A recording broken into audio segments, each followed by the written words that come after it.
ನೀವು ಕಾಂಗ್ರೆಸ್ಸನ್ನು ಡಿಸ್ಮ್ಯಾಂಟಲ್ ಮಾಡಿ ತೆಗೆದಾಕೋವರೆಗೂ ನಿಜವಾಗ್ಲೂ ಸ್ವಾತಂತ್ರ್ಯ ಇಲ್ಲ, ನಿಜವಾಗ್ಲೂ ಪರಿಹಾರ ಇಲ್ಲ. ಯಾವ ಕಾಂಗ್ರೆಸ್ ಸರ್ಕಾರ ಜಾತಿ ವ್ಯವಸ್ಥೆ ವಿರುದ್ಧ ಅಂತ ಹೇಳ್ಕೊಳ್ಳೋರು ಅವರೇ ಜಾತಿ ವ್ಯವಸ್ಥೆನ ಇನ್ನೂ ಗಟ್ಟಿಕೊಂಡು ಅವರೇ ಅದರಿಂದ ಲಾಭ ಪಡ್ತಾ ಇದ್ದಾರೆ.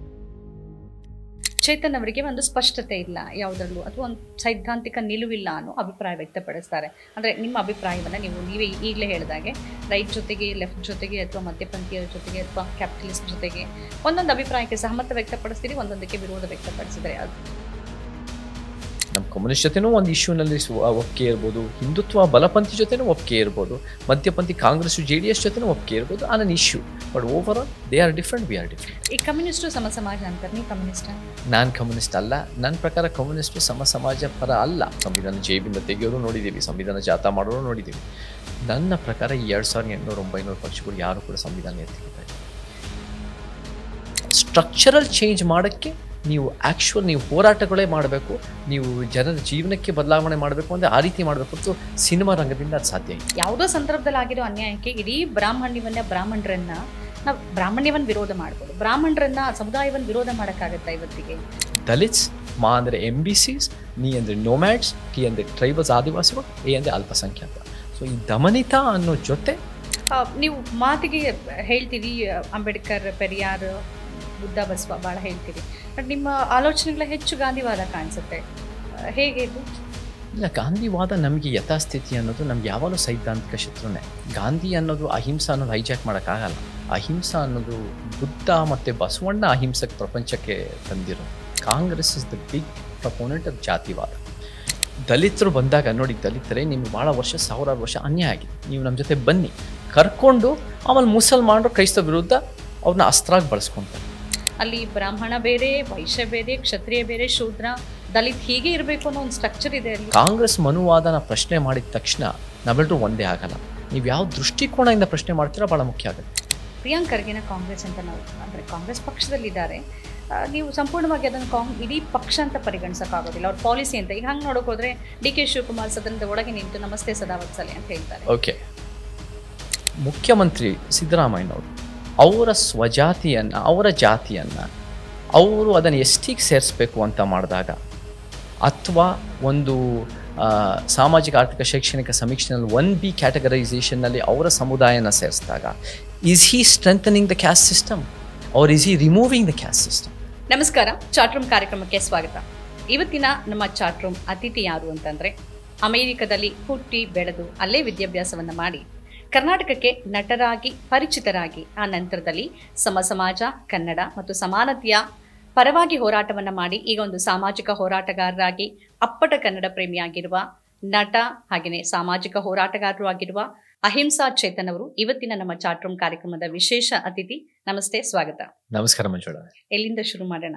ಅಮೆರಿಕದಿಂದ ಶುರು ಮಾಡೋಣ, ಕರ್ನಾಟಕದಿಂದ ಶುರು ಮಾಡೋಣ? ನೀವೇ ಹೇಳಿ. ಡನ್. ನಿಮ್ಮ ಬಾಲ್ಯ ಅಂತ ಬಂದಾಗ ನನ್ಗೆ ಯಾವಾಗಲೂ ಆಶ್ಚರ್ಯ ಆಗೋದೇನು ಅಂತಂದ್ರೆ, ಪೋಷಕರು ಇರ್ತಾರೆ. ಪೋಷಕರು ಸಾಮಾನ್ಯವಾಗಿ ಇಲ್ಲ ನಮ್ಮ ಮಕ್ಕಳು ಇಂಗ್ಲಿಷ್ ಕಲಿಬೇಕು, ಒಳ್ಳೆ ಉದ್ಯೋಗವನ್ನ ಕಟ್ಕೊಳ್ಬೇಕು, ಆ ತರದ ವಿದ್ಯಾಭ್ಯಾಸ ಕೊಡಬೇಕು ಅಂತ. ನೀವು ಕರ್ನಾಟಕಕ್ಕೆ ಬಂದ್ಮೇಲೆ ಮಾಡ್ತಿರೋ ಕೆಲಸಗಳು ಅಥವಾ ನಿಮ್ಮ ಕನ್ನಡ ಭಾಷೆ ಮೇಲಿನ ಹಿಡಿತ ನೋಡ್ತಾ ಇದ್ರೆ ನಿಮ್ಗೆ ಬಾಲ್ಯದಲ್ಲಿ ಅದು ಸಿಕ್ಕಿದೆ ಅಂತ ಅನ್ಸುತ್ತೆ. ನಿಮ್ ಬಾಲ್ಯ ಅಲ್ಲಿ ನಿಮ್ಮ ರೂಟ್ಸ್ ಅನ್ನ ಹೇಗೆ ನಿಮ್ಮ ಮೇಲೆ ಪರಿಣಾಮ ಬೀರ್ತು, ಇದನ್ನ ಹೇಗೆ ಹಂಚ್ಕೊಳ್ತೀವಿ? ನಿಮಗೆ ಗೊತ್ತಿದೆ ಮಂಜುಳ ಅವರೇ, ಚಿಕ್ಕ ವಯಸ್ಸಿನಲ್ಲಿ ಯಾವ ರೀತಿ ತಂದೆ ತಾಯಿ ಬೆಳೆಸ್ತಾರೆ, ಏನು ಎಕ್ಸ್ಪೋಜರ್ ಕೊಡ್ತಾರೆ, ಅದು ನಮಗೆ ಬಹಳ ದೊಡ್ಡ ರೀತಿಯಲ್ಲಿ ಪರಿಣಾಮ ಬೀರುತ್ತೆ. ಸೊ ನನಗೂ ಕೂಡ ಚಿಕ್ಕ ವಯಸ್ಸಿನಲ್ಲಿ ನಮಗೆ ಮನೆಗೆ ಯಾವಾಗಲೂ ಭಾಳ ಸಾಹಿತಿಗಳು, ವಿಚಾರವಂತರು, ಭಾಳ ಒಂದು ಬುದ್ಧಿಜೀವಿಗಳು ಬರ್ತಾನೆ ಇದ್ರು ಮನೆಗೆ. ಮತ್ತು ನಮಗೂ ಚಿಕ್ಕ ವಯಸ್ಸಿನ ನಮ್ಮ ತಾಯಿ ನನಗೆ ಇಂಗ್ಲೀಷ್ ಹೇಳ್ಕೊಡೋಕ್ಕಿಂತ ಮುಂಚೆ ನಮ್ಮ ತಾಯಿ ಕೂತು ನಮ್ಮ ಕನ್ನಡ ಹೇಳ್ಕೊಟ್ಟಿದ್ದು ಮನೇಲಿ. ಅದು ಅಮೆರಿಕಾದಲ್ಲಿ ಬರೆಯೋದು, ಅವ್ರ ಕೆಲಸ, ಅವರು ಡಾಕ್ಟರ್ ನಡುವೆನೂ ಕೂಡ ಅದನ್ನು ಆ ರೀತಿ ಮಾಡಿದ್ರು. ಮತ್ತು ತಂದೆನೂ ಕೂಡ ಅಲ್ಲಿ ಒಂದು ಸಾಂಸ್ಕೃತಿಕವಾಗಿ ಏಕಪಾತ್ರ ಅಭಿನಯಗಳಾಗಿರ್ಬೋದು, ಸಂಗೀತ ಆಗಿರ್ಬೋದು, ಜಾನಪದ ಸಾಹಿತ್ಯ ಆಗಿರ್ಬೋದು, ಮತ್ತು ಅನೇಕ ರೀತಿಯಲ್ಲಿ ಸಾಂಸ್ಕೃತಿಕವಾಗಿ ನಮಗೆ ಎಕ್ಸ್ಪೋಜರ್ ಕೊಟ್ಟಿದ್ರು. ಅದರ ಜೊತೆ ನಾನು ಕೂಡ ಪ್ರತಿ ಸಮ್ಮರ್, ಬೇಸಿಗೆ ರಜದಲ್ಲಿ ನಾವು ಕರ್ನಾಟಕಕ್ಕೆ ಬರ್ತಾಯಿದ್ವಿ. ಸೊ ಕರ್ನಾಟಕಕ್ಕೆ ಬಂದಾಗ ತಾತಾಜಿಗಳು, ರಿಲೇಷನ್ ಜೊತೆ ಬೇರೆ ಬೇರೆ ಸಾಂಸ್ಕೃತಿಕ ಸ್ಥಳಗಳು, ಐತಿಹಾಸಿಕ ಸ್ಥಳಗಳು, ಸೊ ಎಲ್ಲ ರೀತಿ ನಾವು ಯಾವುದೇ ಒಂದು ಬರೀ ಅಮೆರಿಕನ್ ಅನ್ನೋ ರೀತಿಯಿಂದ ನಾನು ಅಮೆರಿಕದಲ್ಲಿ ಹುಟ್ಟು ಬೆಳೆದಿದ್ದು ನನಗೆ ಅನಿಸ್ತಾ ಇರಲಿಲ್ಲ. ನಿಮ್ ತಾಯಿ ನೋಡಿ ಕನ್ನಡ, US ಅಲ್ಲಿ ನಿಮ್ಮ ಕುಟುಂಬದಲ್ಲಿ ಯಾವ ನೀವೆಲ್ಲ ನೀವು ನೋಡಿ ಮಂಜುಳ ಅವರೇ, ಮನೇಲಿ ನೀವು ಕನ್ನಡ ಮಾತಾಡಿದ್ರು ನಮಗೆ ಅದು ಇಂಗ್ಲಿಷ್ ಸಮುದ್ರ ಅದು. ಸೊ ನಿಮಗೆ ಎಲ್ಲ ಕಡೆ ಎಲ್ಲರೂ ಮಾತಾಡೋದು ಬರೀ ಇಂಗ್ಲೀಷು. ನೀವು ಎಷ್ಟೇ ಒಂದು ಪಾಂಡಿತ್ಯ ಡಿಗ್ರಿಗಳು PhD ಹೋಲ್ಡರು ಎಕ್ಸ್ಟ್ರಾರ್ಡಿನರಿ ಥಿಂಕರ್ ಆಗಿದ್ದು ನೀವು ಮಾತಾಡೋದು ಒಂದೇ ಭಾಷೆಯಲ್ಲಿ. ಬಟ್ ಸೊ ಆ ಕನ್ನಡ ಅಲ್ಲೇ ಉಳಿಸೋದು ಭಾಳ ಕಷ್ಟ ಆಗುತ್ತೆ. ನೀವು ಇಲ್ಲಿ ಕರ್ನಾಟಕಕ್ಕೆ ಬರ್ತಾನೆ ಇರಬೇಕು, ವಾಪಸ್ಸು ಬರೋದು ಹೋಗೋದು ಮಾಡ್ತಾನೆ ಇರಬೇಕು. Must have a conscious attempt effort. ಅದು ಕೂಡ ಒಂದು ಕಲ್ಚರಲ್ ಆಗೂ ಕೂಡ ಅದನ್ನು ಉಳಿಸೋದು ಭಾಳ ಮುಖ್ಯ ಆಗುತ್ತೆ. ಸೊ ಆ ಒಂದು ಚಿಕ್ಕ ವಯಸ್ಸಿನಲ್ಲೂ ಕೂಡ ನನಗೆ ನನ್ನ ತಮ್ಮನಿಗೆ ಆ ಪ್ಯಾಷನ್ನ, ಆ ಒಂದು ಆಸಕ್ತಿ ಇನ್ಸ್ಟಿಲ್ ಮಾಡಿ ನನಗೂ ಕೂಡ ಬೆಳೀತಾ ಬೆಳೀತಾ ನನಗೇನಂದರೆ ಎಲ್ಲಿ ಕನ್ನಡ ಅನ್ನೋದು is N important part of not just identity, my imagination. ನನ್ನ ಆಲೋಚನಾ ಶಕ್ತಿನೂ ಕೂಡ ನಾನು ಒಂದು ಭಾಷೆನಲ್ಲಿ ಯೋಚನೆ ಮಾಡ್ತಿಲ್ಲ, ಮಿಕ್ಸ್ಡು ಅದು ಕ್ಯಾಂಗ್ಲಿಷ್ನಲ್ಲಿ ಯೋಚನೆ ಮಾಡ್ತಿದ್ದೆ. ಕ್ಯಾಂಗ್ಲಿಷ್ ಕನ್ನಡ ಕನ್ಸು ಕಾಣ್ತಾ ಇದ್ವಿ. ಈ ಭಾಷಾಶಾಸ್ತ್ರಜ್ಞರು ಒಂದು ಮಾತು ಹೇಳ್ತಾರೆ, ಈಗ ಸಾಮಾನ್ಯವಾಗಿ ನಮ್ಮ ಆಲೋಚನೆಗೆ ನೀವು ಹೇಳಿದ್ರಿ ಅಭಿವ್ಯಕ್ತಿ ಅಂತ ಏನ್ ಹೇಳ್ತೀವಿ, ಎಕ್ಸ್ಪ್ರೆಷನ್, ಅದು ಮಾತೃಭಾಷೆಯಲ್ಲಿ ಬರುತ್ತೆ, ನಂತರದಲ್ಲಿ ಬೇರೆ ಭಾಷೆಗೆ ಹೋಗುತ್ತೆ ಅಂತ. ನಿಮಗೆ ಏನಾದ್ರೂ ಎಕ್ಸ್ಪ್ರೆಷನ್ ಅಥವಾ ಅಭಿವ್ಯಕ್ತಿ ಅಂತ ಬಂದ್ರೆ ಮೊದಲು ಯಾವ ಭಾಷೆಯಲ್ಲಿ ಬರುತ್ತೆ? ಅದು ಒಂದು ಕ್ಯಾಂಗ್ಲಿಷ್ ಅಂತ ನಾನು ಹೇಳ್ಬೋದು. ಕನ್ನಡ ಇಂಗ್ಲಿಷು ಒಂದು ಮಿಕ್ಸ್ ಆಗಿ ಬರುತ್ತೆ.